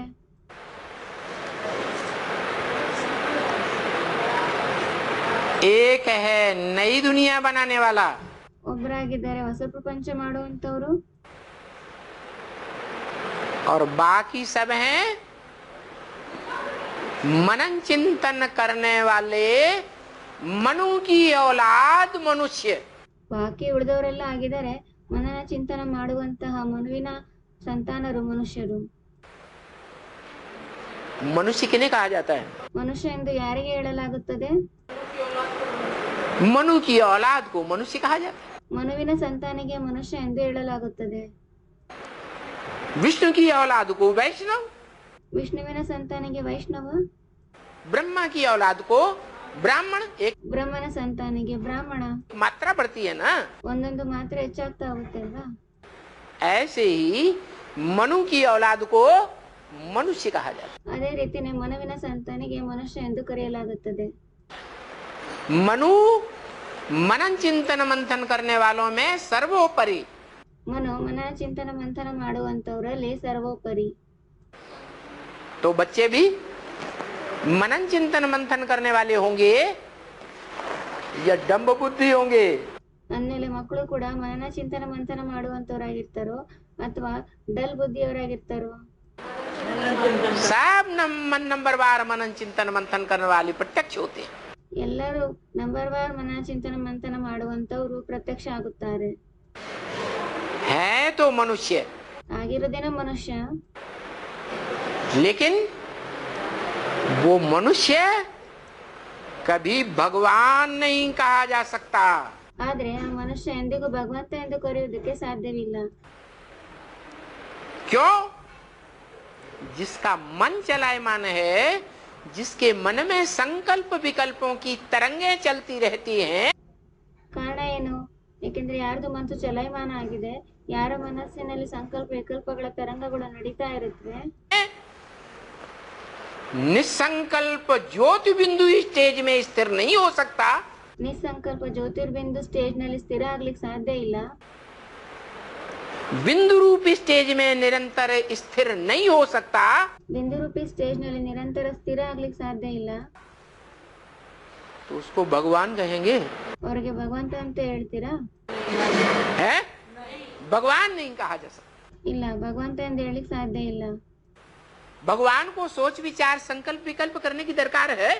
ಭಗವಂತನಿಗೆ ಯೋಚನೆ ಮಾಡೋದು, ವಿಚಾರ ಮಾಡೋದು, ಸಂಕಲ್ಪ ವಿಕಲ್ಪಗಳನ್ನ ಮಾಡುವಂತಹ ಅವಶ್ಯಕತೆ ಇದೆಯಾ? है? नहीं है। ಇಲ್ಲ. ಇದೆಯಾ? ಇಲ್ಲ. भगवान तो असोचता को कहा जाता है। ಭಗವಂತ ಎಂದು ಯೋಚನೆ ಮಾಡದೇ ಇರೋರಿಗೆ ಹೇಳಲಾಗುತ್ತದೆ ಅಸೋಚತ. तो दो हो गए भगवान के रूप। ಅಂದ್ಮೇಲೆ ಎರಡಾಯ್ತು ಭಗವಂತನ ರೂಪ। एक निराकारी आत्माओं का निराकारी बाप ಒಬ್ಬರಾಗಿದ್ದರೆ ನಿರಾಕಾರಿ ಆತ್ಮಗಳ ನಿರಾಕಾರಿ ತಂದೆ, और दूसरा साकार मनुष्य आत्माओं के बीच में साकार मनुष्य सृष्टि का बीज रूप बाप, ಮತ್ತೊಬ್ಬರಾಗಿದ್ದರೆ ಸಾಕಾರ ಮನುಷ್ಯ ಆತ್ಮಗಳ ಮಧ್ಯದಲ್ಲಿ ಸಾಕಾರ ಮನುಷ್ಯ ಸೃಷ್ಟಿಯ ಬೀಜರೂಪ ತಂದೆ, जो पुरुषार्थ करके अपने को याद की ऐसी स्टेज में 100% टिकाए लेता है, ಅವರು ಪುರುಷಾರ್ಥ ಮಾಡಿಬಿಟ್ಟು ತಮ್ಮನ್ನ ನೆನಪಿನ ಅಂತಹ 100% ಸ್ಟೇಜ್ ನಲ್ಲಿ ತಮ್ಮನ್ನ ಸ್ಥಿತ ಮಾಡ್ಕೊಂಡ್ಬಿಡ್ತಾರೆ. जिस स्टेज में कोई भी संकल्प विकल्प नहीं आ सकता, ಆ ಸ್ಟೇಜ್ ನಲ್ಲಿ ಯಾವುದೇ ಸಂಕಲ್ಪ ವಿಕಲ್ಪಗಳು ಬರ್ಲಿಕ್ಕೆ ಸಾಧ್ಯ ಇಲ್ಲ. बिंदु रूप फुल स्टॉप, ಬಿಂದು ರೂಪ ಫುಲ್ ಸ್ಟಾಪ್. तो उसको टाइटल मिलता है भगवान का, ಅವರಿಗೆ ಟೈಟಲ್ ಸಿಗುತ್ತದೆ ಭಗವಂತನದು. इसलिए भगवान बाप कहते हैं ब्रह्मा मुख से ಅದಕ್ಕೆ ಭಗವಂತ ತಂದೆ ಹೇಳುತ್ತಾರೆ ಬ್ರಹ್ಮ ಮುಖದಿಂದ, कि भगवान आते हैं तो क्या बनाते हैं, ಏನಂದ್ರೆ ಭಗವಂತ ಬರ್ತಾರೆ ಆಗ ಏನ್ ಮಾಡ್ತಾರೆ, भगवान भगवती बनाते हैं. ಭಗವಾನ್ ಭಗವತಿಯಾಗಿ ತಯಾರು ಮಾಡ್ತಾರೆ.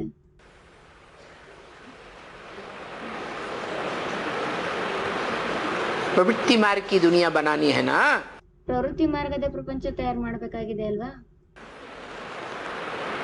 कि निवृत्ति मार्ग की बनानी है. ಅಥವಾ ಏನು ನಿವೃತ್ತಿ ಮಾರ್ಗದ ಮಾಡ್ಬೇಕಾಗಿದೆಯೋ. तो भगवान के साथ भगवती भी जरूरी है. ಅದಕ್ಕೆ ಭಗವಂತನ ಜೊತೆಗೆ ಭಗವತಿನೂ ಅವಶ್ಯಕ ಆಗಿದೆ. भगवान भाग्यशाली रथ है तो भगवती भी भाग्यशाली रथ. ಭಗವಂತ ಭಾಗ್ಯಶಾಲಿ ರಥ ಆಗಿದ್ದಾರೆ ಅಂದ್ಮೇಲೆ ಭಗವತಿನೂ ಕೂಡ ಭಾಗ್ಯಶಾಲಿ ರಥ ಆಗಿದ್ದಾರೆ. फिर अंतर क्या है, ಮತ್ತೆ ಅಂತರ ಏನಿದೆ, अंतर ये है कि जो भगवान का पार्ट बजाने वाला हीरो पार्टधारी है, ಅಂತರ ಇದಾಗಿದೆ, ಭಗವಂತನ ಪಾತ್ರ ಅಭಿನಯಿಸುವಂತ ಹೀರೋ ಪಾತ್ರಧಾರಿ ಏನಿದ್ದಾರೆ वो मन बुद्धि का सुख भोगता है जन्म जन्मांतर. ಅವರು ಜನ್ಮ ಜನ್ಮಾಂತರ ಮನಬುದ್ಧಿಯ ಸುಖ ಭೋಗಿಸುತ್ತಾರೆ. क्या देह का सुख उसे पसंद नहीं, ಏನು ದೇಹದ ಸುಖ ಅವರಿಗೆ ಇಷ್ಟ ಇಲ್ಲ. क्यों कि देह विनाशी तो देह का सुख भी विनाशी. ಏನಕ್ಕೆ, ದೇಹ ವಿನಾಶಿ ಆಗಿದೆ ಅಂದ್ಮೇಲೆ ದೇಹದ ಸುಖನೂ ವಿನಾಶಿ ಆಗಿದೆ.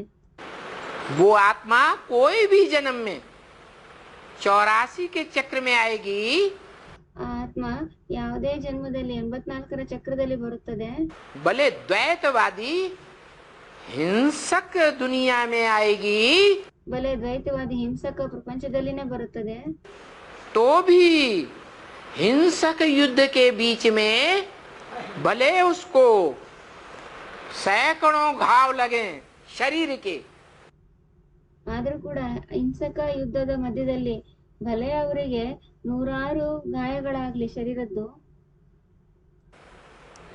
तो शरीर का सुख हुआ नहीं हुआ. ಆಗ ಶರೀರದ ಸುಖ ಆಯ್ತಾ, ಆಗ್ಲಿಲ್ಲ. लेकिन रानियों को ಆದರೆ ರಾಣಿಯರಿಗೆ है, रानियों को घाव नहीं लगते हैं, ರಾಣಿಯರಿಗೆ ಗಾಯಗಳಾಗುವುದಿಲ್ಲ, वो युद्ध में नहीं जाती हैं. ಅವರು ಯುದ್ಧದಲ್ಲಿ ಹೋಗೋದಿಲ್ಲ. जाती हैं ಹೋಗ್ತಾರ, नहीं जाती हैं. ಹೋಗೋದಿಲ್ಲ.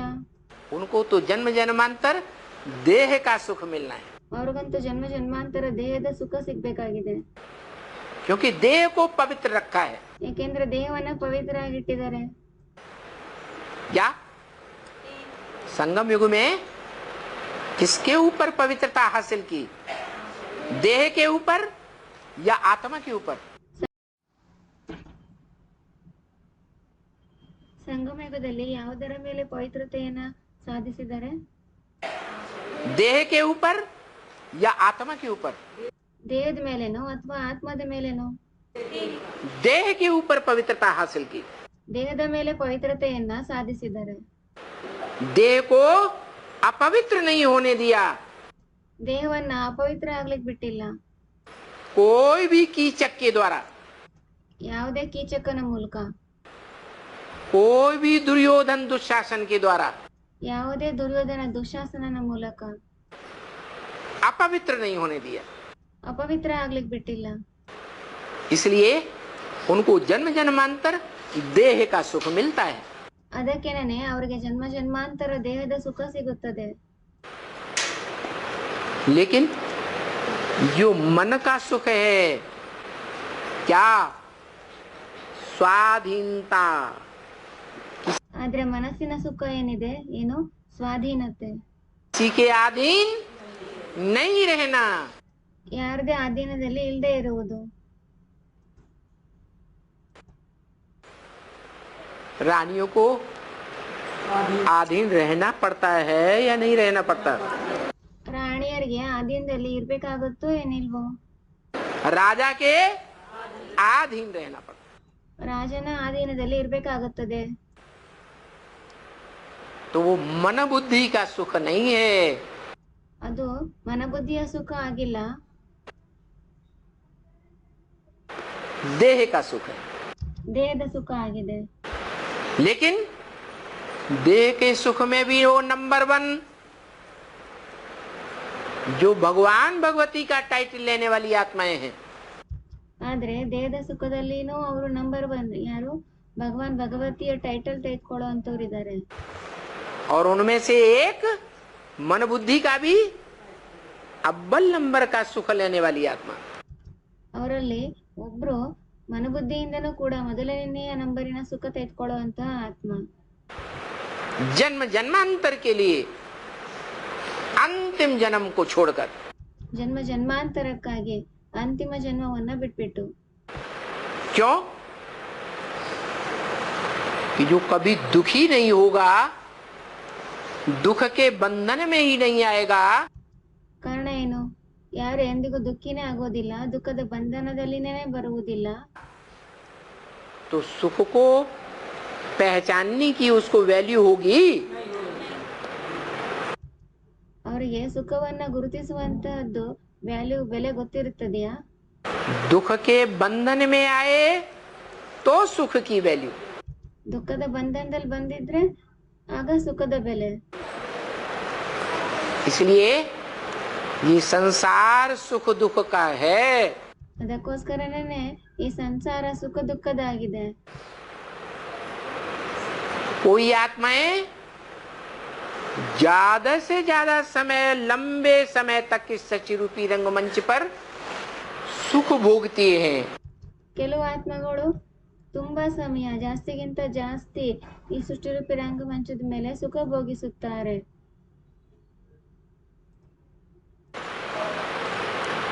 इसलिए कोई मुरली में बोला है कि कोई आत्माएं 82-83 जन्म भी सुख में रहती है। ಅದಕ್ಕೇನೆ ಒಂದು ಮುರಳಿಯಲ್ಲಿ ಹೇಳಲಾಗಿದೆ, ಕೆಲವು ಆತ್ಮಗಳು 82-83 ಜನ್ಮಗಳನ್ನು ಸುಖದಲ್ಲೇ ಇರ್ತಾರೆ. सिर्फ अंतिम 1-2 जन्मों में दुख में जाती है। ಕೇವಲ ಅಂತದ 1-2 ಜನ್ಮಗಳಲ್ಲಿ ದುಃಖದಲ್ಲಿ ಹೋಗುತ್ತಾರೆ. चलो कोई की बात छोड़ दो, लेकिन तुम बच्चों के लिए तो खास बताया। ಸರಿ, ಕೆಲವ್ರದ್ದು ಮಾತು ಬಿಟ್ಬಿಡಿ, ಆದ್ರೆ ನೀವು ಮಕ್ಕಳಿಗಂತೂ ಕೂಡ ವಿಶೇಷವಾಗಿ ಹೇಳಲಾಗಿದೆ, तुम सूर्यवंशी बच्चे 3 हिस्सा इस सच्ची रूपी रंगमंच पर सुख भोगते हो। ನೀವು ಸೂರ್ಯವಂಶಿ ಮಕ್ಕಳು 3 ಭಾಗ ಈ ಸೃಷ್ಟಿರೂಪಿ ರಂಗಮಂಚದ ಮೇಲೆ ಸುಖ ಭೋಗಿಸುತ್ತೀರಾ, और 1 हिस्सा दुख भोगते। ಮತ್ತು 1 ಭಾಗ ದುಃಖ ಭೋಗಿಸುತ್ತೀರಾ. दूसरे धर्म की आत्माएं आधा सुख आधा दुख भोगती। ಬೇರೆ ಧರ್ಮದ ಆತ್ಮಗಳು ಅರ್ಧ ಸುಖ ಅರ್ಧ ದುಃಖ ಭೋಗಿಸುತ್ತಾರೆ. तो कौन फायदे में रहा ಅಂದಮೇಲೆ ಯಾರು ಲಾಭದಲ್ಲಿದ್ದಾರೆ? है? भगवान के बच्चे फायदे में, ಭಗವಂತನ ಮಕ್ಕಳು ಲಾಭದಲ್ಲಿ. सुख के सागर के बच्चे हैं, ಸುಖದ ಸಾಗರನ ಮಕ್ಕಳಾಗಿದ್ದಾರೆ. तो सुख में ही रहेंगे ना। ಅಂದಮೇಲೆ ಸುಖದಲ್ಲಿನೇ ಇರ್ತಾರೆ ಅಲ್ವಾ? तो ऐसी सुख की दुनिया आने वाली है ಅದಕ್ಕೆ ಅಂತಹ ಸುಖದ ಪ್ರಪಂಚ ಬರುವಂತದ್ದಿದೆ, ब्राह्मणों की दुनिया के बीच ही आने वाली है। ಬ್ರಾಹ್ಮಣರ ಪ್ರಪಂಚದ ಮಧ್ಯದಲ್ಲಿನೇ ಬರುವಂತದ್ದಿದೆ। ऐसी सुख की दुनिया, छोटी सी दुनिया बनाने वाले कितने ब्राह्मण होंगे? ಅಂತ ಸುಖದ ಪ್ರಪಂಚ, ಚಿಕ್ಕ ಪ್ರಪಂಚ ತಯಾರು ಮಾಡುವಂತವ್ರು ಎಷ್ಟು ಬ್ರಾಹ್ಮಣರಾಗಿದ್ದಾರೆ? 8 ब्राह्मण। 8 ಬ್ರಾಹ್ಮಣರು। बाकी नंबरवार होंगे वो 8 ब्राह्मण, या एक जैसे नंबर के होंगे? ಬಾಕಿ ಆ 8 ಬ್ರಾಹ್ಮಣರು ನಂಬರ್ವರ್ ಆಗಿರ್ತಾರೋ ಅಥವಾ ಒಂದೇ ರೀತಿ ನಂಬರ್ನವರಾಗಿರ್ತಾರೋ? जो अव्वल नंबर का होगा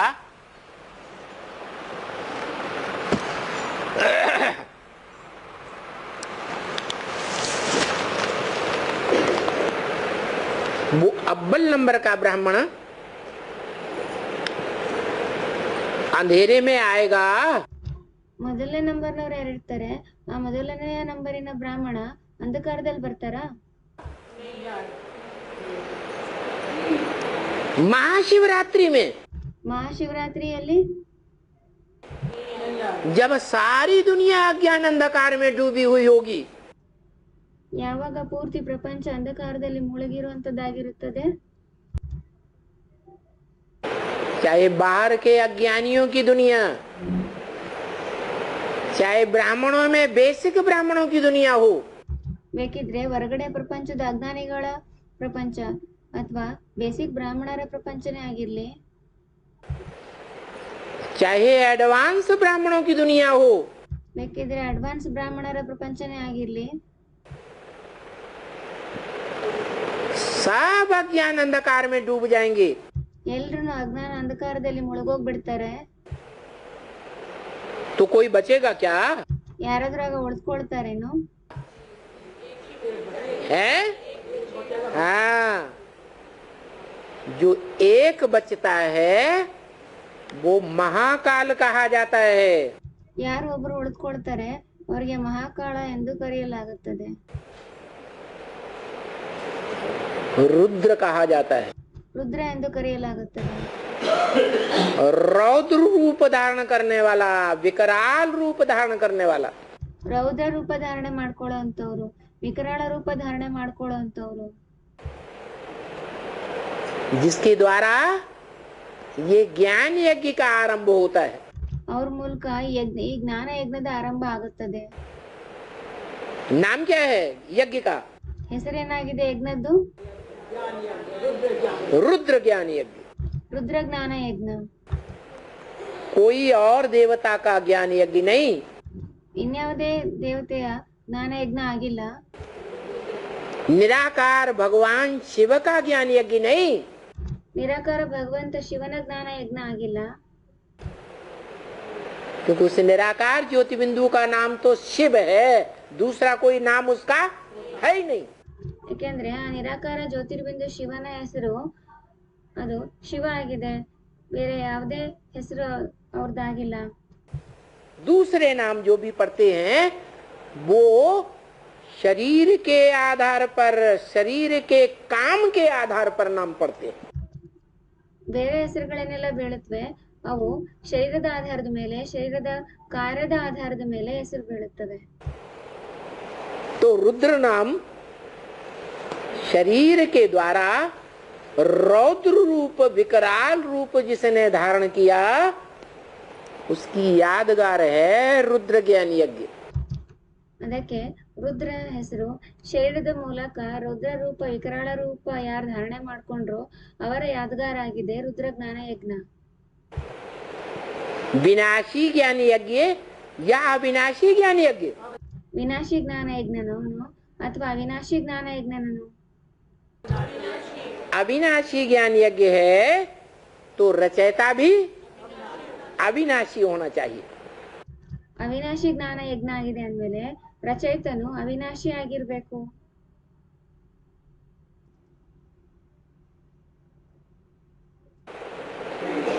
वो अविनाशी ज्ञान यज्ञ का रचयिता आदि में भी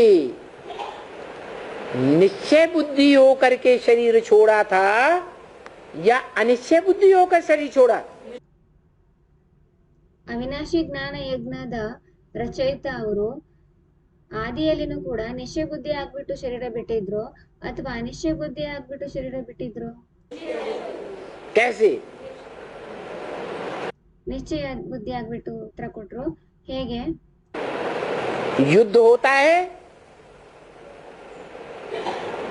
तो योद्धाएं मरते हैं, ಯುದ್ಧ ಆದಾಗ ಯುದ್ಧಗಳು ಸಾಯುತ್ತಾರೆ. लेकिन कोई योद्धाओं में भाव रहता है हम देश की रक्षा के लिए युद्ध करते करते प्राण भी छोड़ देंगे. ಆದ್ರೆ ಕೆಲವು ಯುದ್ಧಗಳಲ್ಲಿ ಈ ಭಾವನೆ ಇರುತ್ತದೆ, ನಾವು ದೇಶದ ರಕ್ಷಣೆ ಮಾಡ್ತಾ ಮಾಡ್ತಾ ಯುದ್ಧ ಮಾಡ್ತಾ ಮಾಡ್ತಾ ಪ್ರಾಣನೂ ಬಿಟ್ಬಿಡ್ತೀವಿ, शरीर छोड़ देंगे,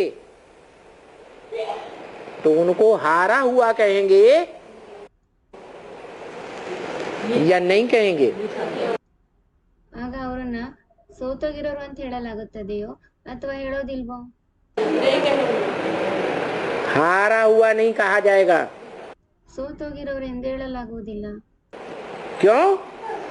कि उनका भाव श्रेष्ठ था या खराब भाव था? ಕಾರಣ ಏನು? ಅವರ ಭಾವ ಶ್ರೇಷ್ಠ ಆಗಿತ್ತೋ ಅಥವಾ ಕೆಟ್ಟದ ಭಾವನೆ ಆಗಿತ್ತೋ? श्रेष्ठ भाव था. ಶ್ರೇಷ್ಠ ಭಾವನೆ ಆಗಿತ್ತು. हम देश की रक्षा के लिए भले प्राण भी छोड़ दें, ನಾವು ದೇಶದ ರಕ್ಷಣೆಗಾಗಿ ಭಲೆ ಪ್ರಾಣನೂ ಬಿಟ್ಬಿಡ್ಲಿ, देहं वा पातयामि कार्यं वा साधयामि, ದೇಹವೆಂಬ ಪಾತಯಾಮಿ ಕಾರ್ಯೆಂಬ ಸಾಧಯಾಮಿ, हम ईश्वरीय कार्य को छोड़ नहीं सकते. ನಾವು ಈಶ್ವರ್ಯ ಕಾರ್ಯವನ್ನ ಬಿಡುವುದಕ್ಕೆ ಸಾಧ್ಯವಿಲ್ಲ. सर कटा सकते हैं लेकिन विधर्मियों के सामने सर झुका नहीं सकते. ಕುತ್ತಿಗೆ ಕತ್ತರಿಸ್ಕೊಳ್ತೀವಿ, ಆದ್ರೆ ವಿಧರ್ಮಿಗಳ ಮುಂದೆ ತಲೆ ಬಾಗ್ಲಿಕ್ಕೆ ಸಾಧ್ಯವಿಲ್ಲ. तो ऐसी श्रेष्ठ भावना वाली आत्माएं हारी हुई कही जाएंगी क्या? ಇಂಥ ಶ್ರೇಷ್ಠ ಭಾವನೆ ಇರುವಂತಹ ಆತ್ಮಗಳು ಅವರನ್ನ ಸೋತಿರೋರು ಅಂತ ಹೇಳಲಾಗುತ್ತೇನು? नहीं, ಇಲ್ಲ, वो तो युद्ध में स्थिर कही जाएंगी. ಅವರಂತೂ ಯುದ್ಧದಲ್ಲಿ ಸ್ಥಿರ ಎಂದು ಹೇಳಲಾಗುತ್ತದೆ. शरीर से युद्ध में स्थिर ही होकर के रहेंगे. ಶರೀರದಿಂದ ಯುದ್ಧದಲ್ಲಿ ಸ್ಥಿರನೇ ಆಗ್ಬಿಟ್ಟು ಇರ್ತಾರೆ. अगला जन्म भी लेंगी तो ब्राह्मण कुल में ही जन्म लेंगी. ಮುಂದಿನ ಜನ್ಮ ತೆಗೆದುಕೊಂಡ್ರು ಕೂಡ ಬ್ರಾಹ್ಮಣ ಕುಲದಲ್ಲಿನೇ ಜನ್ಮ ಪಡೆದುಕೊಳ್ತಾರೆ. ज्ञानियों के बीच जन्म लेंगी ಜ್ಞಾನಿಗಳ ಮಧ್ಯದಲ್ಲಿ ಜನ್ಮ ಪಡೆಯುತ್ತಾರೆ और फिर युद्ध करेंगी. ಮತ್ತು ಮತ್ತೆ ಯುದ್ಧ ಮಾಡ್ತಾರೆ. क्या?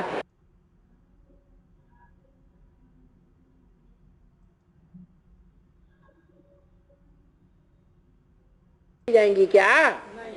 नहीं, वो तो युद्ध में स्थिर कही जाएंगी. शरीर से युद्ध में स्थिर ही होकर के रहेंगी. अगला जन्म भी लेंगी तो ब्राह्मण कुल में ही जन्म लेंगी, ज्ञानियों के बीच जन्म लेंगी और फिर युद्ध करेंगी. क्या? युद्ध करते करते शरीर छोड़ा ना, भावना क्या रही है? ಏನು ಯುದ್ಧ ಮಾಡ್ತಾ ಮಾಡ್ತಾ ಶರೀರ ಬಿಟ್ರಲ್ವಾ, ಭಾವನೆ ಏನಿತ್ತು? जीतने की भावना थी या हारने की भावना थी आत्मा में? ವಿಜಯ ಪಡೆಯುವಂತಹ ಭಾವನೆ ಇತ್ತು ಅಥವಾ ಸೋಲುವಂತಹ ಭಾವನೆ ಇತ್ತು ಆತ್ಮದಲ್ಲಿ? तो जीत की भावना लेकर शरीर छोड़ा ವಿಜಯದ ಭಾವನೆ ಇಟ್ಕೊಂಡ್ಬಿಟ್ಟು ಶರೀರವನ್ನ ಬಿಟ್ರು. तो अगला जन्म लेंगी फिर युद्ध करती हैं ಮುಂದಿನ ಜನ್ಮವನ್ನ ಪಡೆದುಕೊಳ್ತಾರೆ, ಮತ್ತೆ ಯುದ್ಧ ಮಾಡ್ತಾರೆ और युद्ध में विजयी होती हैं. ಮತ್ತೆ ಯುದ್ಧದಲ್ಲಿ ವಿಜಯಿ ಆಗುತ್ತಾರೆ.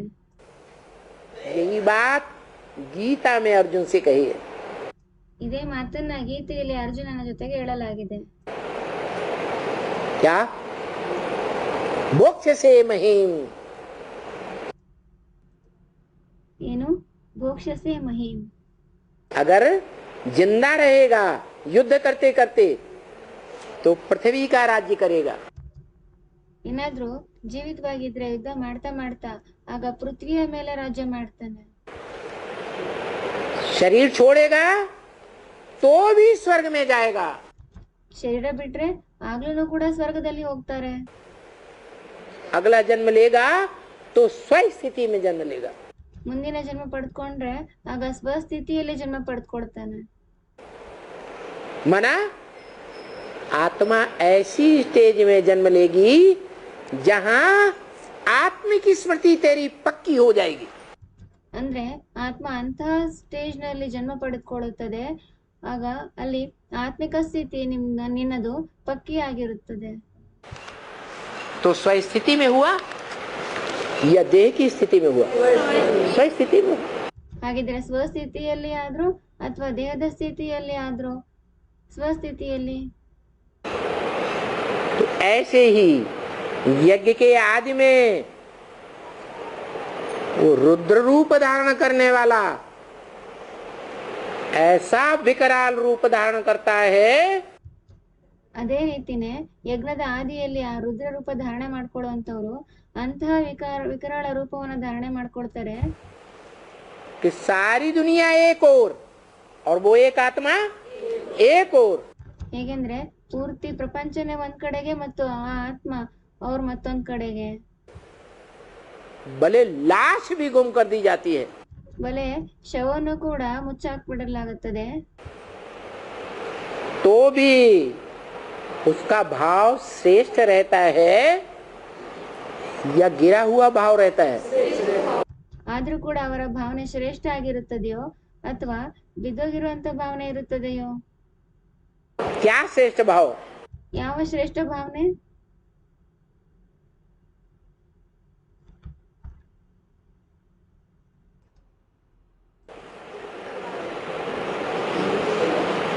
कि संग के रंग से जो ब्राह्मणों की दुनिया है वो श्रेष्ठ ब्राह्मणों की दुनिया बनेगी. ಸಂಘದ ರಂಗಿನಿಂದ ಬ್ರಾಹ್ಮಣರ ಪ್ರಪಂಚ ಏನಿದೆ ಅದು ಶ್ರೇಷ್ಠ ಬ್ರಾಹ್ಮಣರ ಪ್ರಪಂಚ ತಯಾರಾಗುತ್ತದೆ. किसके संग के रंग से? ಯಾರ ಸಂಘದ ರಂಗಿನಿಂದ? निराकार के संग के रंग से. ನಿರಾಕಾರನ ಸಂಘದ ರಂಗಿನಿಂದನಾ? एक निराकार सो साकार में मुकर्रर रूप से प्रवेश करता है. ಒಬ್ಬ ನಿರಾಕಾರ ಅವರೇ ಸಾಕಾರದಲ್ಲಿ ಮುಖರರ ರೂಪದಲ್ಲಿ ಪ್ರವೇಶ ಮಾಡುತ್ತಾರೆ. इसलिए वो भाग्यशाली रथ कहा जाता है. ಅದಕ್ಕೆನೇ ಅವರು ಭಾಗ್ಯಶಾಲಿ ರಥ ಎಂದು ಕರೆಯಲಾಗುತ್ತದೆ. नहीं तो आत्माएं दुर्भाग्यशाली भी बनती हैं और आत्माएं भाग्यशाली भी बनती हैं. ಇಲ್ಲಾಂದ್ರೆ ಆತ್ಮಗಳು ದೌರ್ಭಾಗ್ಯಶಾಲಿನೂ ಆಗ್ತಾರೆ ಮತ್ತು ಆತ್ಮಗಳು ಭಾಗ್ಯಶಾಲಿನೂ ಆಗ್ತಾರೆ. लेकिन किसके संग के रंग से भाग्यशाली और किसके संग के रंग से दुर्भाग्यशाली? ಆದ್ರೆ ಯಾರ ಸಂಘದ ರಂಗಿನಿಂದ ಭಾಗ್ಯಶಾಲಿ ಮತ್ತು ಯಾರ ಸಂಘದ ರಂಗಿನಿಂದ ದುರ್ಭಾಗ್ಯಶಾಲಿ? ब्राह्मणों की दुनिया में ही ऐसा होता है. ಬ್ರಾಹ್ಮಣರ ಪ್ರಪಂಚದಲ್ಲಿನೇ ಈ ರೀತಿ ಆಗುತ್ತದೆ. कैसे? ಹೇಗೆ? हाँ, निश्चय बुद्धि विजयते, ನಿಶ್ಚಯ ಬುದ್ಧಿ ವಿಜಯತೆ, अनिश्चय बुद्धि विनश्यते. ಅನಿಶ್ಚಯ ಬುದ್ಧಿ ವಿನಶ್ಯತೆ. एक पर निश्चय बुद्धि धारण करके रखेंगे ಒಬ್ಬರ ಮೇಲೆ ನಿಶ್ಚಯ ಬುದ್ಧಿಯನ್ನು ಧಾರಣೆ ಮಾಡ್ಕೊಂಡ್ಬಿಟ್ಟು ಇಟ್ಕೊಂಡ್ರೆ तो विजय ही विजय है. ಆಗ ವಿಜಯನೇ ವಿಜಯ ಇದೆ. इसलिए ये बात पक्की कराने के लिए ಅದಕ್ಕಾಗಿ ಮಾತನ್ನ ಪಕ್ಕ ಮಾಡುವುದಕ್ಕಾಗಿ ये तीसरी बार भी ब्राह्मणों की दुनिया का विनाश होता है. ಈ ಮೂರನೇ ಸಾರಿನೂ ಕೂಡ ಬ್ರಾಹ್ಮಣರ ಪ್ರಪಂಚದ ವಿನಾಶ ಆಗುತ್ತದೆ. हाँ, ये जरूर है.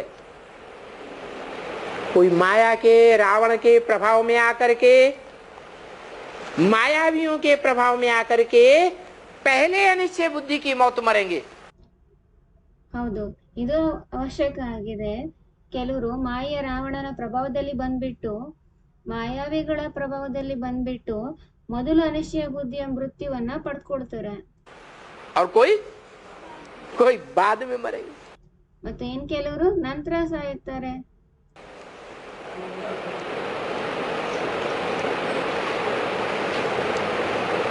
जो सबसे बाद में मरेगा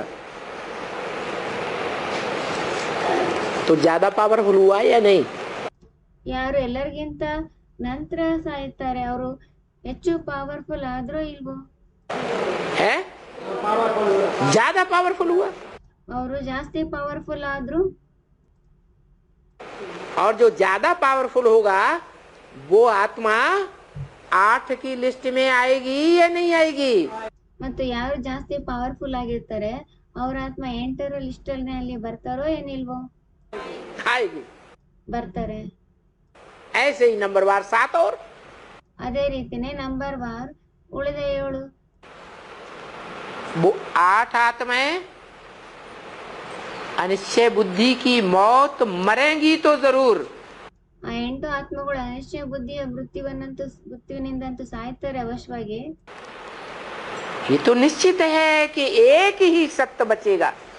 ಇದಂತೂ ನಿಶ್ಚಿತ ಆಗಿದೆ, ಒಬ್ಬರನ್ನೇ ಸತ್ಯ ಉಳಿದುಕೊಳ್ತಾರೆ. बाकी कुछ न कुछ परसेंटेज में झूठे हैं. ಬಾಕಿ ಉಳಿದವರು ಸ್ವಲ್ಪ ಅಲ್ಲ ಸ್ವಲ್ಪ ಪರ್ಸೆಂಟೇಜ್ ನಲ್ಲಿ ಅಸತ್ಯ ಆಗಿದ್ದಾರೆ. लेकिन फिर भी नंबर वार हैं. ಆದ್ರೆ ಆದ್ರೂ ನಂಬರ್ ವಾರ್ ಅಂತೂ ಆಗಿದ್ದಾರೆ. या एक जैसे ಏನು ಒಂದೇ ರೀತಿ ಇದ್ದಾರೋ?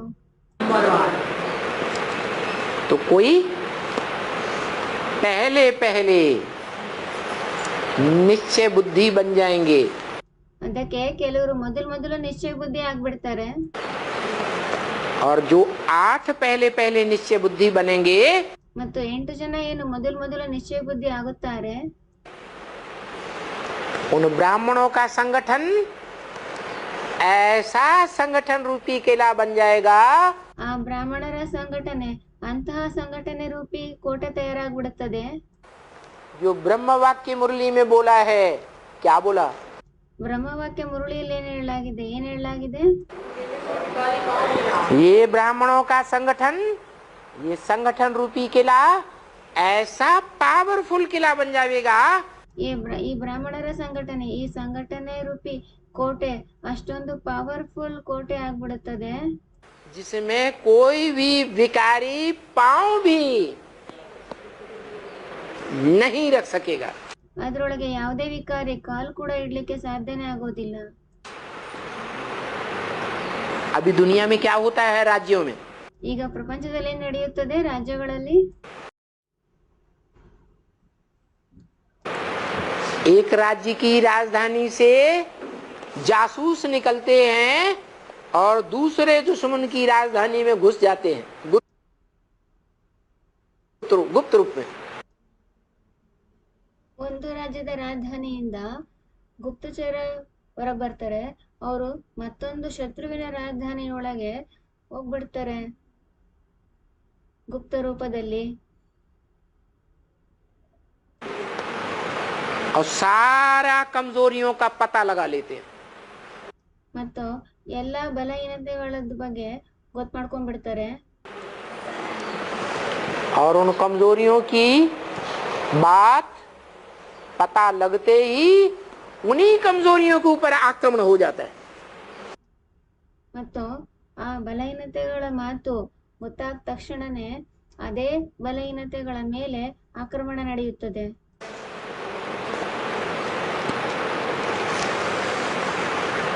चाहे वो आज की गवर्नमेंट का वीरप्पन हो. दक्षिण भारत का एक डकैत था वीरप्पन.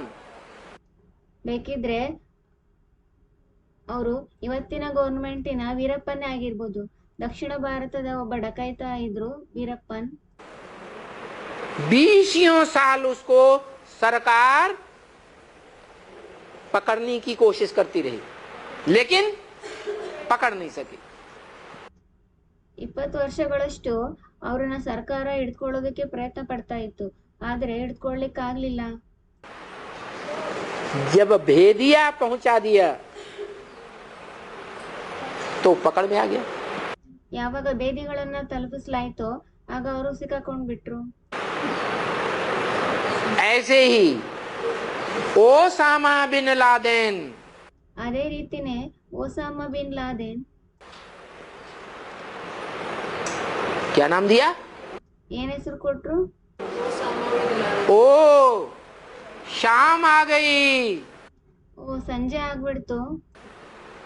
सनसेट पॉइंट पर सूर्य के रूप में पार्ट बजाने वाला बेसिक ब्राह्मणों के बीच में सूर्य छिप गया. ಸನ್ಸೆಟ್ ಪಾಯಿಂಟ್ ನಲ್ಲಿ ಸೂರ್ಯನ ರೂಪದಲ್ಲಿ ಪಾತ್ರ ಅಭಿನಯಿಸುವಂತಹ ಬೇಸಿಕ್ ಬ್ರಾಹ್ಮಣರ ಪ್ರಪಂಚದ ಮಧ್ಯದಲ್ಲಿ ಸೂರ್ಯ ಗುಪ್ತ ಆಗ್ಬಿಟ್ರು. Sunset point, sunset point. ओ शामा, ओ शाम आ गई, सूर्य छिप गया. ಓ ಸಂಜೆ ಆಯ್ತು, ಸೂರ್ಯ ಮುಚ್ಚೋಗ್ಬಿಟ್ರು. बिन लादेन, ಬಿನ್ ಲಾದೆನ್, बिना लाए दिए नहीं छोड़ूंगा. ತಂದು ಕೊಡ್ದೇನೆ ಬಿಡೋದಿಲ್ಲ. जो कुछ तुम्हारे पास है, तन मन धन, सब इस ईश्वरी ज्ञान यज्ञ कुंड में स्वाहा कर दे. ಏನೆಲ್ಲ ನಿನ್ನ ಹತ್ರ ಇದೆ, ತನ ಮನ ಧನ ಎಲ್ಲದನ್ನು ಕೂಡ ಈ ಈಶ್ವರಿಯ ಜ್ಞಾನ ಯಜ್ಞ ಕುಂಡದಲ್ಲಿ ಸ್ವಾಹ ಮಾಡಿಬಿಡು. नहीं तो छोड़ूंगा नहीं. ಇಲ್ಲ ಅಂದ್ರೆ ಬಿಡೋದೇ ಇಲ್ಲ ನಾನು.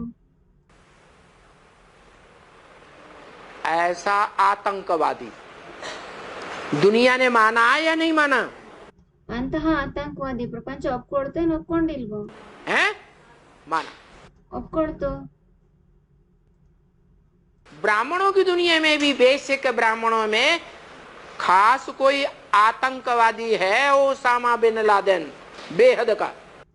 ಬ್ರಾಹ್ಮಣರ ಪ್ರಪಂಚದಲ್ಲಿನೂ ಕೂಡ ಬೇಸಿಕ್ ಬ್ರಾಹ್ಮಣರ ಪ್ರಪಂಚದಲ್ಲಿ ವಿಶೇಷವಾಗಿ ಯಾರಾದ್ರೂ ಆತಂಕವಾದಿ ಓಸಾಮ ಬಿನ್ ಲಾದೆನ್ ಬೇಹದ್ದಿನವರು ಇದಾರೋ ಇಲ್ವೋ?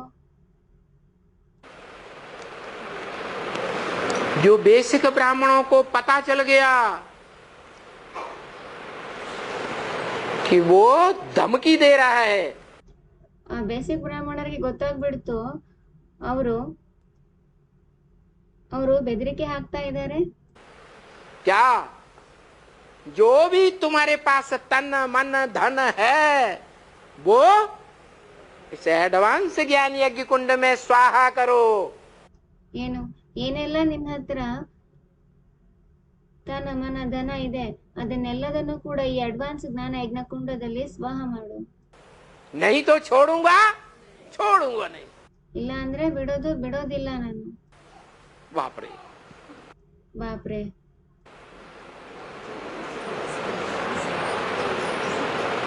तो ये पकड़ धकड़ किसी राज्य के ऊपर जीत कैसे होती है?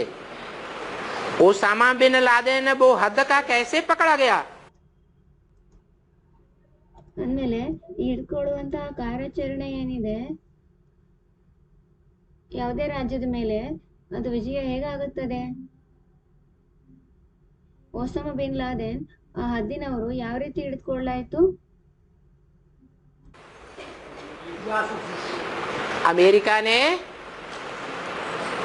जासूस घुसेड़ दिए और उन जासूसों के द्वारा आखिरी उसकी मौत हो गई.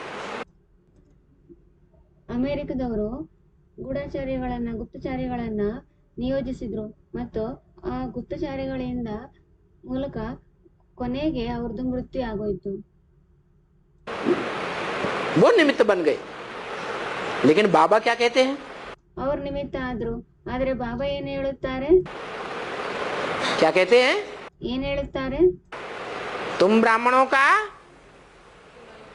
ये संगठन रूपी किला ऐसा पावरफुल बन जाएगा, ನೀವು ಬ್ರಾಹ್ಮಣರದು ಈ ಸಂಘಟನೆ ರೂಪಿಯ ಕೋಟೆ ಅಷ್ಟೊಂದು ಪವರ್ಫುಲ್ ಆಗಿ ಬಿಡುತ್ತದೆ, जिसमें कोई भी विकारी पांव नहीं रख सकेगा. ಅದ್ರೊಳಗಡೆ ಯಾವುದೇ ವಿಕಾರಿ ಕಾಲಿಡ್ಲಿಕ್ಕೂ ಸಾಧ್ಯ ಆಗುವುದಿಲ್ಲ. तो दुनिया के जितने भी राज्य हैं वो विकारियों के हाथ में राजा बने बैठे हैं या निर्विकारी हैं? ಅಂದಮೇಲೆ ಪ್ರಪಂಚದ್ದು ಎಷ್ಟೆಲ್ಲ ರಾಜ್ಯಗಳಿವೆ, ಅವುಗಳು ವಿಕಾರಿಗಳ ಕೈಯಲ್ಲಿ ರಾಜ ಆಗ್ಬಿಟ್ಟು ಕುಳಿತುಕೊಂಡಿದ್ದಾರೋ ಅಥವಾ ಏನವರು ನಿರ್ವಿಕಾರಿ ಆಗಿದ್ದಾರೋ?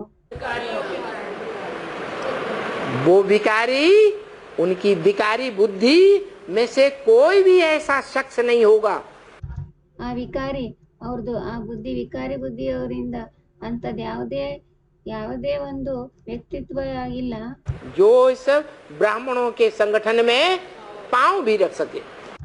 ಅವ್ರು ಆಗೋದಿಲ್ಲ. ಅವರು ಈ ಬ್ರಾಹ್ಮಣರ ಸಂಘಟನೆಯಲ್ಲಿ ಕಾಲ್ ಕೂಡ ಇಡ್ಲಿಕ್ಕೆ ಸಾಧ್ಯ.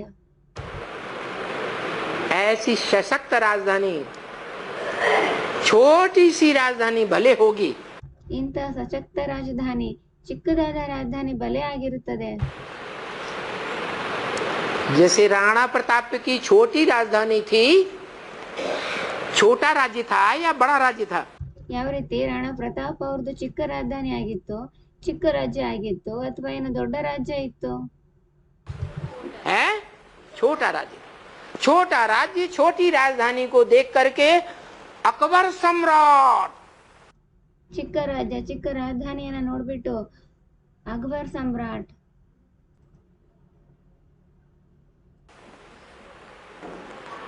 महान अकबर सम्राट, महानता का टाइटल लेने वाला, ಮಹಾನ್ ಅಕ್ಬರ್ ಸಮ್ರಾಟ್, ಮಹಾನತೆಯ ಟೈಟಲ್ ತೆಗೆದುಕೊಳ್ಳುವಂತವ್ರು हिस्ट्री में, ಹಿಸ್ಟ್ರಿಯಲ್ಲಿ.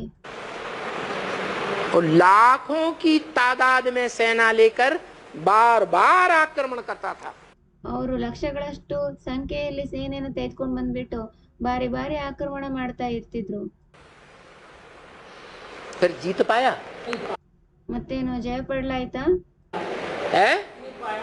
नहीं जीत पाया। ಜಯ ಪಡ್ಲಿಕ್ಕೆ ಆಗ್ಲಿಲ್ಲ. क्यों? ಕಾರಣ ಏನು? क्यों नहीं जीत पाया? ಏನಕ್ಕೆ ವಿಜಯ ಪಡ್ಲಿಕ್ಕೆ ಆಗಿಲ್ಲ? क्योंकि संगठन का किला मजबूत था। ಏಕೆಂದ್ರೆ ಸಂಘಟನೆಯ ಕೋಟೆ ಪವರ್ಫುಲ್ ಆಗಿತ್ತು, ಗಟ್ಟಿಯಾಗಿತ್ತು. वो तो था गिरती हुई दुनिया की राजधानी का किला। ಅದಂತೂ ಆಗಿತ್ತು ಬೀಳ್ತಾ ಇರುವಂತ ಪ್ರಪಂಚದ ರಾಜಧಾನಿಯ ಕೋಟೆ. लेकिन अभी तो हम ब्राह्मण गिरती कला में जा रहे हैं या योग की चढ़ती कला में जा रहे हैं? ಆದ್ರೆ ಈಗಂತೂ ನಾವು ಬ್ರಾಹ್ಮಣರು ಇಳಿಯುವ ಕಲೆಯಲ್ಲಿ ಹೋಗ್ತಾ ಇದೀವೋ ಅಥವಾ ಏನು ಯೋಗದ ಏರುವ ಕಲೆಯಲ್ಲಿ ಹೋಗ್ತಾ ಇದೀವೋ? हमारी याद की प्रैक्टिस बढ़ रही है या घट रही है? ನಮ್ಮ ನೆನಪಿನ ಅಭ್ಯಾಸ ಹೆಚ್ಚಾಗ್ತಾ ಇದೆಯೋ ಅಥವಾ ಏನು ಕಡಿಮೆ ಆಗ್ತಿದೆಯೋ? याद की प्रैक्टिस तो बढ़ रही है। ನೆನಪಿನ ಅಭ್ಯಾಸ ಅಂತೂ ಹೆಚ್ಚಾಗ್ತಾನೆ ಇದೆ. जो बताया, जब तुम बच्चों की 8 घंटे की याद की प्रैक्टिस हो जाएगी, ಹೇಳಾಯ್ತು, ಯಾವಾಗ ನೀವು ಮಕ್ಕಳದ್ದು 8 ಗಂಟೆಯ ನೆನಪಿನ ಅಭ್ಯಾಸ ಪಕ್ಕಾ ಆಗ್ಬಿಡುತ್ತದೆ, 24 घंटे में, तो तुम बच्चे विजयी होने लगेंगे। 24 ಗಂಟೆಗಳಲ್ಲಿ ಆಗ ನೀವು ಮಕ್ಕಳು ವಿಜಯಿ ಆಗ್ಲಿಕ್ಕೆ ಶುರು ಮಾಡ್ತೀರಾ. तुम्हारा डिस्चार्ज होना बंद हो जाएगा। ನಿಮ್ಮದು ಡಿಸ್ಚಾರ್ಜ್ ಆಗುವುದು ನಿಂತೋಗ್ಬಿಡುತ್ತದೆ. शक्ति क्षीण होना बंद हो जाएगा। ಶಕ್ತಿ ಕ್ಷೀಣ ಆಗುವುದು ನಿಂತೋಗ್ಬಿಡುತ್ತದೆ. तो अखूट शक्ति है, वो शक्ति को जब हम सिक्योर करेंगे तो हमको कोई नहीं हरा सकता। ಆ ಶಕ್ತಿಯನ್ನ ನಾವು ಸೆಕ್ಯೂರ್ ಮಾಡ್ಕೊಂಡ್ಬಿಟ್ರೆ, ಸಂರಕ್ಷಿಸ್ಕೊಂಡ್ಬಿಟ್ರೆ ಯಾರು ನಮ್ಮನ್ನ ಸೋಲಿಸ್ಲಿಕ್ಕೆ ಸಾಧ್ಯವಿಲ್ಲ. वो पवित्रता की शक्ति है। ಅದು ಪವಿತ್ರತೆಯ ಶಕ್ತಿ ಆಗಿದೆ. तो बताया ये पवित्रता की शक्ति कैसे आती है? ಅದಕ್ಕೆ ಹೇಳಲಾಯಿತು, ಈ ಪವಿತ್ರತೆಯ ಶಕ್ತಿ ಹೇಗೆ ಬರುತ್ತದೆ? है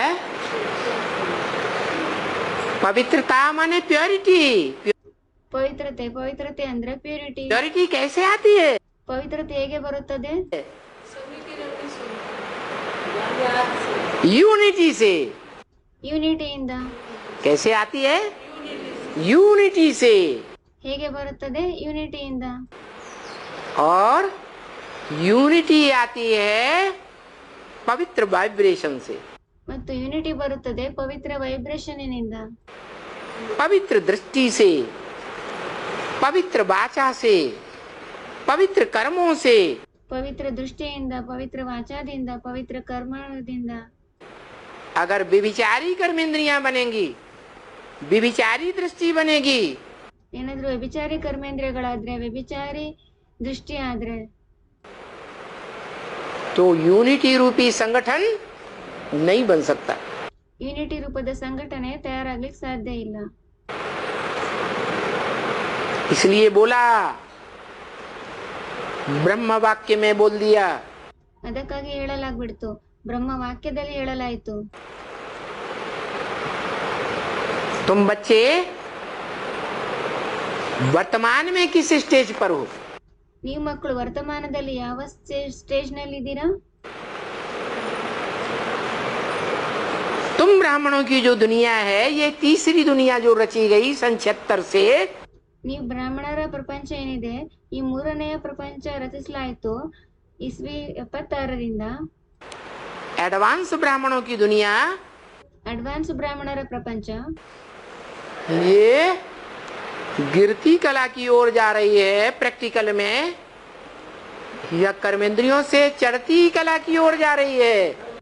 ಇದು ಪ್ರಾಕ್ಟಿಕಲ್ ನಲ್ಲಿ ಇಳಿಯುವ ಕಲೆಯ ಕಡೆಗೆ ಹೋಗ್ತಾ ಇದೆಯೋ ಅಥವಾ ಕರ್ಮೇಂದ್ರಗಳಿಂದ ಏರುವ ಕಲೆಯ ಕಡೆಗೆ ಹೋಗ್ತಾ ಇದೆಯೋ?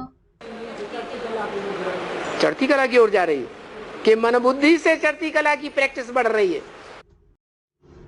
ಏರುವ ಕಲೆಯ ಕಡೆಗೆ ಹೋಗ್ತಾ ಇದೆಯಾ ಅಥವಾ ಏನು ಮನಬುದ್ಧಿಯಿಂದ ಏರುವ ಕಲೆಯ ಪ್ರಾಕ್ಟೀಸ್ ಹೆಚ್ಚಾಗ್ತಿದೆಯೋ? हाँ जी, लेकिन नई दुनिया बनने वाली है, ಹೌದು, ಆದ್ರೆ ಹೊಸ ಪ್ರಪಂಚ ತಯಾರಾಗುವುದಿದೆ। तो पुरानी दुनिया का क्या हाल होना है? ಅಂದ್ಮೇಲೆ ಹಳೆಯ ಪ್ರಪಂಚದ ಏನ್ ಸ್ಥಿತಿ ಆಗೋದಿದೆ? क्यों? क्योंकि जो प्योरिटी यूनिटी से बनती है, वो तुम ब्राह्मणों की यूनिटी तैयार नहीं हो रही है। ಏನಕ್ಕೆ?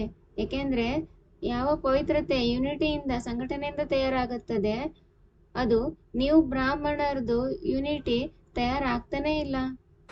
क्यों नहीं तैयार हो रही है? ಏನಕ್ಕೆ ತಯಾರಾಗ್ತಾ ಇಲ್ಲ? कि तुम बीज रूप ब्राह्मणों में अलग अलग धर्मों के बीज बैठे हुए हैं। ಏಕೆಂದ್ರೆ ನೀವು ಬೀಜರೂಪ ಬ್ರಾಹ್ಮಣರ ಮಧ್ಯದಲ್ಲಿ ಬೇರೆ ಬೇರೆ ಧರ್ಮದ ಬೀಜಗಳು ಕುಳಿತುಕೊಂಡಿದ್ದೀರಾ। कोई सूर्यवंशियों के बीज भी हैं, कोई चंद्रवंशियों के बीज हैं, कोई इस्लामी, कोई बौद्धि, कोई क्रिश्चियन वंशियों के भी हैं। ಕೆಲವರು ಸೂರ್ಯವಂಶಿಗಳ ಬೀಜನೂ ಇದ್ದಾರೆ, ಕೆಲವರು ಚಂದ್ರವಂಶಿಗಳ ಬೀಜನೂ ಇದ್ದಾರೆ, ಕೆಲವರು ಇಸ್ಲಾಮಿ, ಕೆಲವರು ಬೌದ್ಧಿ, ಕೆಲವರು ಕ್ರಿಶ್ಚಿಯನ್ ವಂಶದವರೂ ಇದ್ದಾರೆ। तो दूसरे दूसरे धर्म वंशों से आई हुई आत्माएं पूर्व जन्मों के संस्कारों को लेकर आई हैं या नहीं? ಅದಕ್ಕೆ ಬೇರೆ ಬೇರೆ ಧರ್ಮಾಂಶಗಳಿಂದ ಬಂದಿರುವಂತ ಆತ್ಮಗಳು ಪೂರ್ವ ಜನ್ಮದ ಸಂಸ್ಕಾರಗಳನ್ನ ತೆಗೆದುಕೊಂಡ್ಬಿಟ್ಟು ಬಂದಿದ್ದಾರೋ ಇಲ್ವೋ? तो आपस में लड़ेंगे ही या नहीं?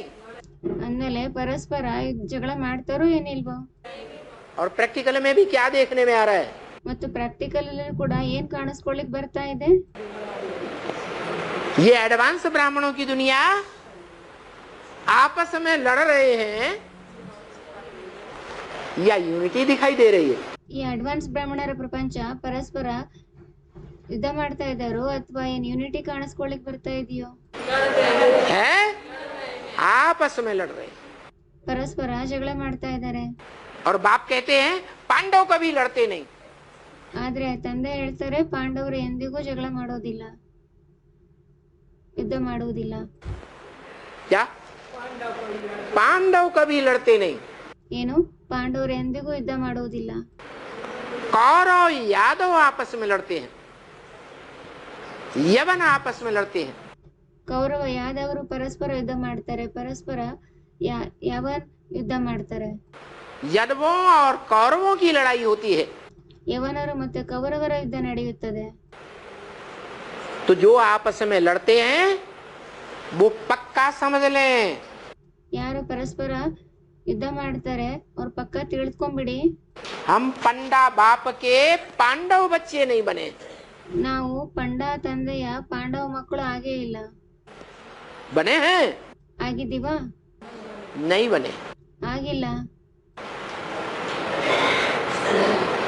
और निशानी बता दी ಮತ್ತೆ ಗುರುತುನು ಹೇಳಲಾಯಿತು कि तुम बच्चों की प्योरिटी की स्टेज क्या है। ನೀವು ಮಕ್ಕಳದು ಪವಿತ್ರತೆಯ ಸ್ಟೇಜ್ ಏನಿದೆ ಅಂತ. तुम बच्चे भी, ब्रह्म वाक्य मुरली में बोला, ನೀವು ಮಕ್ಕಳು ಕೂಡ ಬ್ರಹ್ಮವಾಕ್ಯ ಮುರುಳಿಯಲ್ಲಿ ಹೇಳಲಾಯಿತು. तुम बच्चे भी सारे दिन में 10, 20, 50 दृष्टि की भूलें विविचार की जरूर करते होंगे। ನೀವು ಮಕ್ಕಳು ಕೂಡ ಪೂರ್ತಿ ದಿನದಲ್ಲಿ 10, 20, 50 ತಪ್ಪುಗಳನ್ನ ದೃಷ್ಟಿಯಿಂದ ಅವಶ್ಯವಾಗಿ ಮಾಡ್ತಾ ಇರ್ಬೋದು.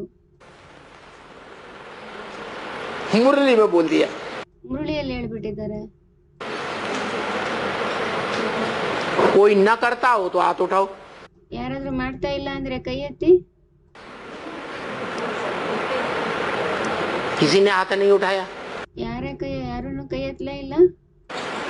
तो दुनिया विनाश होनी है या नहीं होनी है। ಅಂದ್ಮೇಲೆ ಪ್ರಪಂಚ ವಿನಾಶ ಆಗ್ಬೇಕಾಗಿದೆಯೋ ಏನಿಲ್ವೋ. नई दुनिया स्थापन होने जा रही है ಹೊಸ ಪ್ರಪಂಚ ಸ್ಥಾಪನೆ ಆಗ್ಲಿಕ್ಕೆ ಹೋಗ್ತಾ ಇದೆ. और पुरानी दुनिया का विनाश होने जा रहा है। ಮತ್ತು ಹಳೆಯ ಪ್ರಪಂಚದ ವಿನಾಶ ಆಗ್ಲಿಕ್ಕೆ ಹೋಗ್ತಾ ಇದೆ. तो बोला जरूर नई दुनिया बनेगी। ಅದಕ್ಕೆ ಹೇಳಲಾಯಿತು ಅವಶ್ಯವಾಗಿ ಹೊಸ ಪ್ರಪಂಚ ತಯಾರಾಗುತ್ತದೆ. भले 8 की बनेगी, ಭಲೆ 8ರದೇ ಆಗುತ್ತದೆ. छोटी सी नई दुनिया बनेगी, ಚಿಕ್ಕದಾದ ಹೊಸ ಪ್ರಪಂಚ ತಯಾರಾಗುತ್ತದೆ. छोटा सा नया संगठन बनेगा, ಚಿಕ್ಕದಾದ ಹೊಸ ಸಂಘಟನೆ ತಯಾರಾಗುತ್ತದೆ. लेकिन बनेगा जरूर। ಆದ್ರೆ ಆಗೋದಂತೂ ಅವಶ್ಯಕ ಆಗಿದೆ. और बनने के लिए ब्रह्मा मुख से दादी गुलजार के द्वारा ಮತ್ತು ತಯಾರಾಗುವುದಕ್ಕಾಗಿ ಬ್ರಹ್ಮ ಮುಖದಿಂದ ದಾದಿ ಗುಲ್ಜಾರ್ನವರ ಮೂಲಕ अंतिम संदेश भी बता दिया। ಅಂತಿಮ ಸಂದೇಶನೂ ಹೇಳಲಾಯಿತು. नई दुनिया बनने के लिए 20 साल तो है ही नहीं पुरुषार्थ के। ಹೊಸ ಪ್ರಪಂಚ ತಯಾರಾಗುವುದಕ್ಕಾಗಿ 20 ವರ್ಷಗಳಂತೂ ಇಲ್ವೇ ಇಲ್ಲ ಪುರುಷಾರ್ಥಕ್ಕೆ. क्या जो समझे बैठे हैं कि अभी 20 साल पड़े, ಯಾರು ತಿಳ್ಕೊಂಡ್ಬಿಟ್ಟಿದ್ದಾರೆ ಇನ್ನು 20 ವರ್ಷಗಳು ಬಿದ್ದಿವೆ. 20 साल में हम नई दुनिया की जो पक्की राजधानी बनेगी, 20 ವರ್ಷಗಳಲ್ಲಿ ನಾವು ಹೊಸ ಪ್ರಪಂಚದ ಪಕ್ಕ ರಾಜಧಾನಿ ಅಂತ ತಯಾರಾಗುತ್ತೆ. जो सारी दुनिया से टक्कर लेकर के विश्व विजयी घोषित हो जाएगी। ಯಾವುದು ಪೂರ್ತಿ ಪ್ರಪಂಚದ ಜೊತೆಗೆ ಎದುರಿಸ್ಬಿಟ್ಟು ವಿಶ್ವ ವಿಜಯಿ ಆಗ್ಬಿಟ್ಟು ಘೋಷಿಸಲಾಗುತ್ತದೆ. उस नई राजधानी के भांति बनने के लिए अभी 20 साल नहीं है। ಅಂತ ಹೊಸ ಪ್ರಪಂಚದ ಸದಸ್ಯರಾಗೋದಕ್ಕಾಗಿ ಈಗ 20 ವರ್ಷಗಳು ಇಲ್ವೇ ಇಲ್ಲ. कितने हैं? ಎಷ್ಟು ವರ್ಷಗಳಿವೆ? हैं? 10 साल है। 10 ವರ್ಷಗಳಿವೆ. तो बोला ये नई दुनिया छोटी सी तैयार होने वाली है, जिस ब्राह्मणों की नई दुनिया की यूनिटी में ಅದಕ್ಕೆ ಹೇಳಲಾಯಿತು ಈ ಹೊಸ ಪ್ರಪಂಚ ಚಿಕ್ಕದು ತಯಾರಾಗೋದಿದೆ. ಆ ಹೊಸ ಪ್ರಪಂಚದ ಬ್ರಾಹ್ಮಣರ ಯೂನಿಟಿಯಲ್ಲಿ एक भी विकारी पांव नहीं रख सकेगा। ಒಬ್ಬ ವಿಕಾರಿನೂ ಕೂಡ ಕಾಲಿಡ್ಲಿಕ್ಕೆ ಸಾಧ್ಯನೇ ಇಲ್ಲ.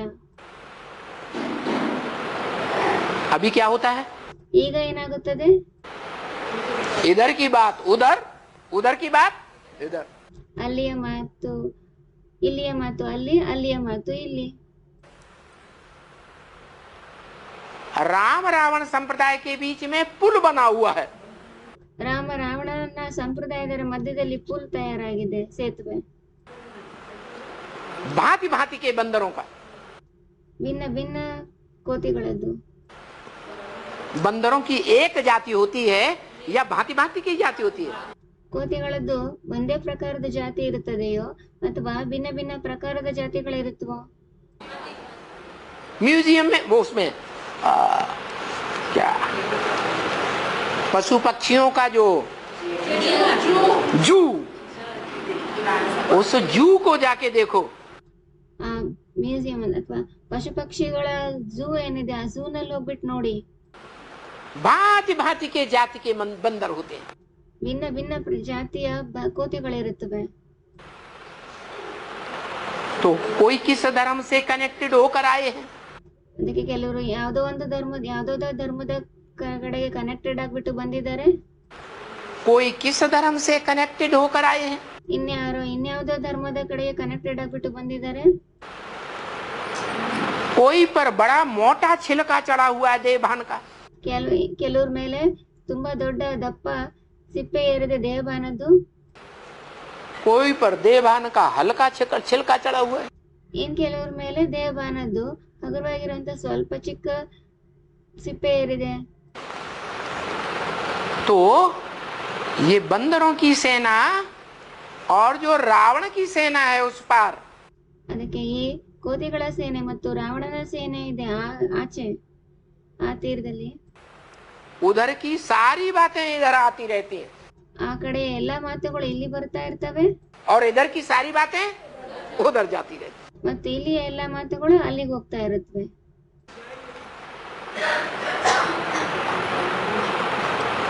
तो बताया ये जो इधर की उधर और उधर की इधर करने वाले, ಅದಕ್ಕೆ ಹೇಳಲಾಯ್ತು ಇದೇನು ಇಲ್ಲಿದ್ ಅಲ್ಲಿದು ಅಲ್ಲಿದ್ ಇಲ್ಲಿದ್ ಮಾಡೋ ಅಂತವ್ರು ಏನಿದ್ದಾರೆ, जो दो नाव में पैर रखे हुए हैं, ಯಾರು ಎರಡು ದೋಣಿಗಳಲ್ಲಿ ಕಾಲಿಟ್ಟಿದ್ದಾರೆ. तो मुरली में पूछा है, ಅವ್ರಿಗಾಗಿ ಮುರುಳಿಯಲ್ಲಿ ಕೇಳಲಾಗಿದೆ, ब्रह्म वाक्य में, ಬ್ರಹ್ಮವಾಕ್ಯದಲ್ಲಿ दो नाव में पांव रखने वाले का क्या हाल होगा? ಎರಡು ದೋಣಿಗಳಲ್ಲಿ ಕಾಲಿಟ್ಟಿರುವಂತವ್ರದ್ದು ಏನ್ ಸ್ಥಿತಿ ಆಗುತ್ತದೆ? है टांगे चिर जाएंगी और भवसागर में गिर के डूब जाएंगे। ಕಾಲುಗಳು ಸೀಳೋಗ್ಬಿಡ್ತವೆ ಮತ್ತು ಭವಸಾಗರದಲ್ಲಿ ಮುಳುಗೋಗ್ಬಿಡ್ತಾರೆ. इसलिए बताया कि ये डिसयूनिटी फैलाने वाली आत्माएं, ಅದಕ್ಕೆ ಹೇಳಲಾಯಿತು ಈ ಡಿಸ್ಯೂನಿಟಿ ಹರಡಿಸುವಂತಹ ಆತ್ಮಗಳು परसेंटेज में 1% भी हैं ಪರ್ಸೆಂಟೇಜ್ ನಲ್ಲಿ 1% ಕೂಡ ಇದ್ರುನು तो झूठी है या सच्ची है? ಆಗ ಅಸತ್ಯ ಆಗಿದ್ದಾರೋ ಏನ್ ಸತ್ಯ ಆಗಿದ್ದಾರೋ? झूठी है। ಅಸತ್ಯ ಆಗಿದ್ದಾರೆ. ये दुनिया डिस्ट्रक्शन हो जाएगी। ಈ ಪ್ರಪಂಚ ಡಿಸ್ಟ್ರಕ್ಷನ್ ವಿನಾಶ ಆಗ್ಬಿಡುತ್ತದೆ. तो हमको नई दुनिया में जाने के लिए ಅದಕ್ಕೆ ನಮ್ಗೆ ಹೊಸ ಪ್ರಪಂಚಕ್ಕೆ ಹೋಗುವುದಕ್ಕಾಗಿ क्या करना है? ಏನ್ ಮಾಡ್ಬೇಕಾಗಿದೆ? हाँ, मानना नहीं है, सिर्फ ಕೇವಲ ಒಪ್ಕೊಳ್ಳೋದಷ್ಟೇ ಅಲ್ಲ, पहचानना भी है ಗುರುತಿಸಲು ಬೇಕಾಗಿದೆ. बुद्धि से। ಬುದ್ಧಿಯಿಂದ असलियत समझनी भी है। ಸತ್ಯತೆಯನ್ನು ತಿಳ್ಕೊಳ್ಳಬೇಕಾಗಿದೆ. कि दुनिया जो ग्लानिंग कर रही है या अधूरे बेसिक ब्राह्मण बच्चा बुद्धि ग्लानिंग कर रहे हैं, ಪ್ರಪಂಚ ಏನು ಗ್ಲಾನಿ ಮಾಡ್ತಾ ಇದೆ ಅಥವಾ ಅಪೂರ್ಣ ಬ್ರಾಹ್ಮಣ ಮಕ್ಕಳು ಏನು ಗ್ಲಾನಿ ಮಾಡ್ತಾ ಇದ್ದಾರೆ, वही बात सच्ची है ಅದೇ ಮಾತು ಸತ್ಯ ಆಗಿದೆಯೋ या नारियल का पार्ट है? ಅಥವಾ ಏನು ನಾರಿಯಲ್ ಪಾತ್ರ ಆಗಿದೆಯೋ? रियल है या नारियल है? ರಿಯಲ್ ಆಗಿದೆಯೋ ಅಥವಾ ನಾರಿಯಲ್ ಆಗಿದೆಯೋ?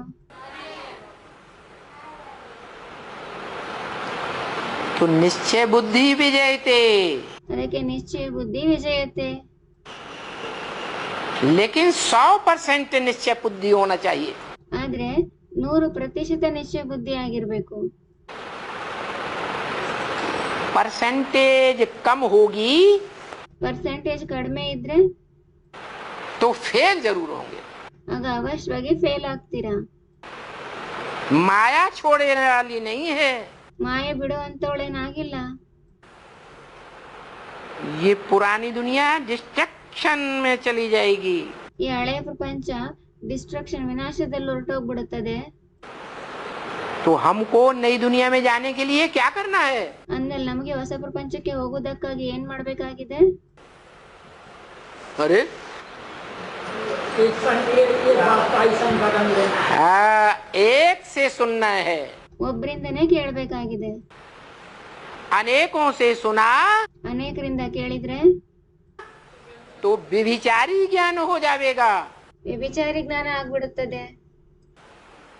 और जिनका ज्ञान ही संगम युग में व्यभिचारी हो जाएगा वो द्वापर युग से व्यभिचारी धर्मों में कन्वर्ट हो जाए। ಯಾರ್ದು ಜ್ಞಾನನೇ ವ್ಯಭಿಚಾರಿ ಆಗ್ಬಿಡುತ್ತದೆ ಅವರು ದ್ವಾಪರ ಯುಗದಿಂದ ವ್ಯಭಿಚಾರಿ ಧರ್ಮಗಳಲ್ಲಿ ಕನ್ವರ್ಟ್ ಆಗಿ ಹೋಗ್ಬಿಡ್ತಾರೆ।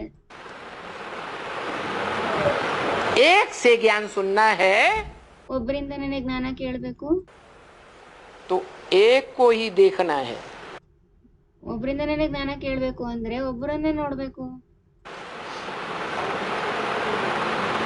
एक की बातों को सुनना है, ಒಬ್ಬರ ಮಾತೇ ಕೇಳಬೇಕು, समझना है ತಿಳ್ಕೋಬೇಕು। और संसर्ग संपर्क संबंध में भी मन बुद्धि से एक के आना है। ಸಂಪರ್ಕ ಸಂಸರ್ಗದಲ್ಲಿನೂ ಕೂಡ ಮನಬುದ್ಧಿಯಿಂದ ಒಬ್ಬರ ಜೊತೆಗೇನೆ ಬರಬೇಕು, या अनेकों के संग के रंग में आना है। ಅಥವಾ ಅನೇಕರ ಸಂಘದ ರಂಗಿನಲ್ಲಿ ಬರಬೇಕು। और मन बुद्धि से संसर्ग संपर्क संबंध में वो ही आवेंगे ಮತ್ತು ಮನಬುದ್ಧಿಯಿಂದ ಸಂಪರ್ಕ ಸಂಸರ್ಗದಲ್ಲಿ ಅವರೇ ಆತ್ಮಗಳೇ ಬರ್ತಾರೆ जो प्रैक्टिकल में जिन्होंने संबंध जोड़ा होगा। ಯಾರು ಪ್ರಾಕ್ಟಿಕಲ್ ನಲ್ಲಿ ಸಂಬಂಧ ಜೋಡಿಸಿರಬಹುದು, प्रैक्टिकल में संसर्ग में आए होंगे। ಪ್ರಾಕ್ಟಿಕಲ್ ನಲ್ಲಿ ಸಂಸರ್ಗದಲ್ಲಿ ಬಂದಿದ್ರೆ संसर्ग संपर्क और संबंध, ಸಂಸರ್ಗ ಸಂಪರ್ಕ ಮತ್ತು ಸಂಬಂಧ, संबंध गहरा होता है। ಸಂಬಂಧ ಆಳವಾದ್ದಾಗಿರುತ್ತದೆ। भले राधा कृष्ण की तरह श्रेष्ठ इंद्रियों का संबंध हो, ಭಲೆ ರಾಧಾಕೃಷ್ಣನ ರೀತಿ ಶ್ರೇಷ್ಠ ಇಂದ್ರಿಯಗಳ ಸಂಬಂಧನೇ ಆಗಿರ್ಬೋದು, लेकिन अब व्यभिचारी संबंध हो। ಆದ್ರೆ ಅವ್ಯಭಿಚಾರಿ ಸಂಬಂಧ ಆಗಿರ್ಲಿ, दूसरी कोई भी आत्मा दृष्टि में समाई हुई न रहे, जिसका चेहरा ಬೇರೆ ಯಾವುದೇ ಆತ್ಮ ದೃಷ್ಟಿಯಲ್ಲಿ ಸಮಾವೇಶ ಆಗಿರಬಾರ್ದು, बार बार याद आए। ಅವ್ರದ್ದು ಚೆಹರೆ ಬಾರಿ ಬಾರಿ ನೆನಪಿಗೆ ಬರೋದಕ್ಕೆ।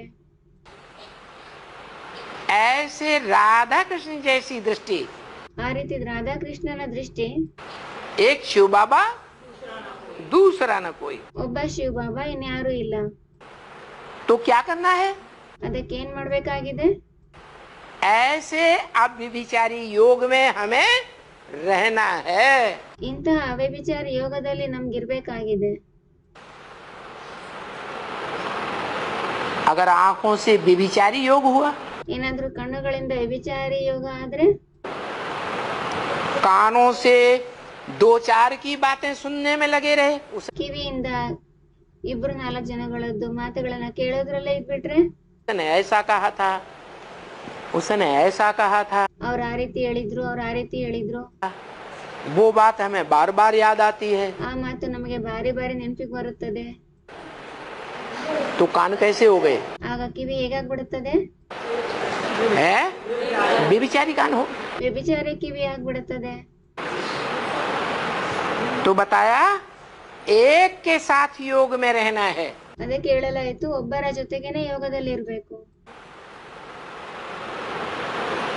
प्रैक्टिकल की बात है, ಪ್ರಾಕ್ಟಿಕಲಿನ ಮಾತಾಗಿದೆ।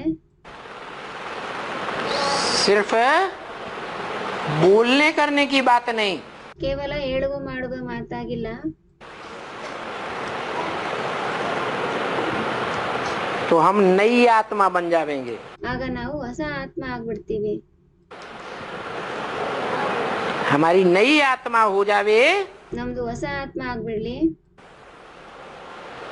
तो नया शरीर लेकर हम नई दुनिया में चले जाएंगे। ಆಗ ನಾವು ಹೊಸ ಶರೀರವನ್ನ ತೆಗೆದುಕೊಂಡ್ಬಿಟ್ಟು ಹೊಸ ಪ್ರಪಂಚದಲ್ಲಿ ಹೋಗ್ಬಿಡ್ತೀವಿ. और हम सब वापस चले जाएंगे। ಮತ್ತು ನಾವೆಲ್ಲರೂ ವಾಪಸ್ ಹೋಗ್ಬಿಡ್ತೀವಿ. कब?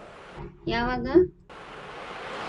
जब हमको एक का संग का रंग मन बुद्धि में याद रहे. ಯಾವಾಗ ನಮಗೆ ಒಬ್ಬರ ಸಂಗದ ರಂಗು ಮನಬುದ್ಧಿಯಲ್ಲಿ ನೆನಪಿರುತ್ತೆ. औरों की याद ना आए. ಬೇರೆಯವ್ರದ್ದು ನೆನಪು ಬರಬಾರ್ದು. ओम शांति.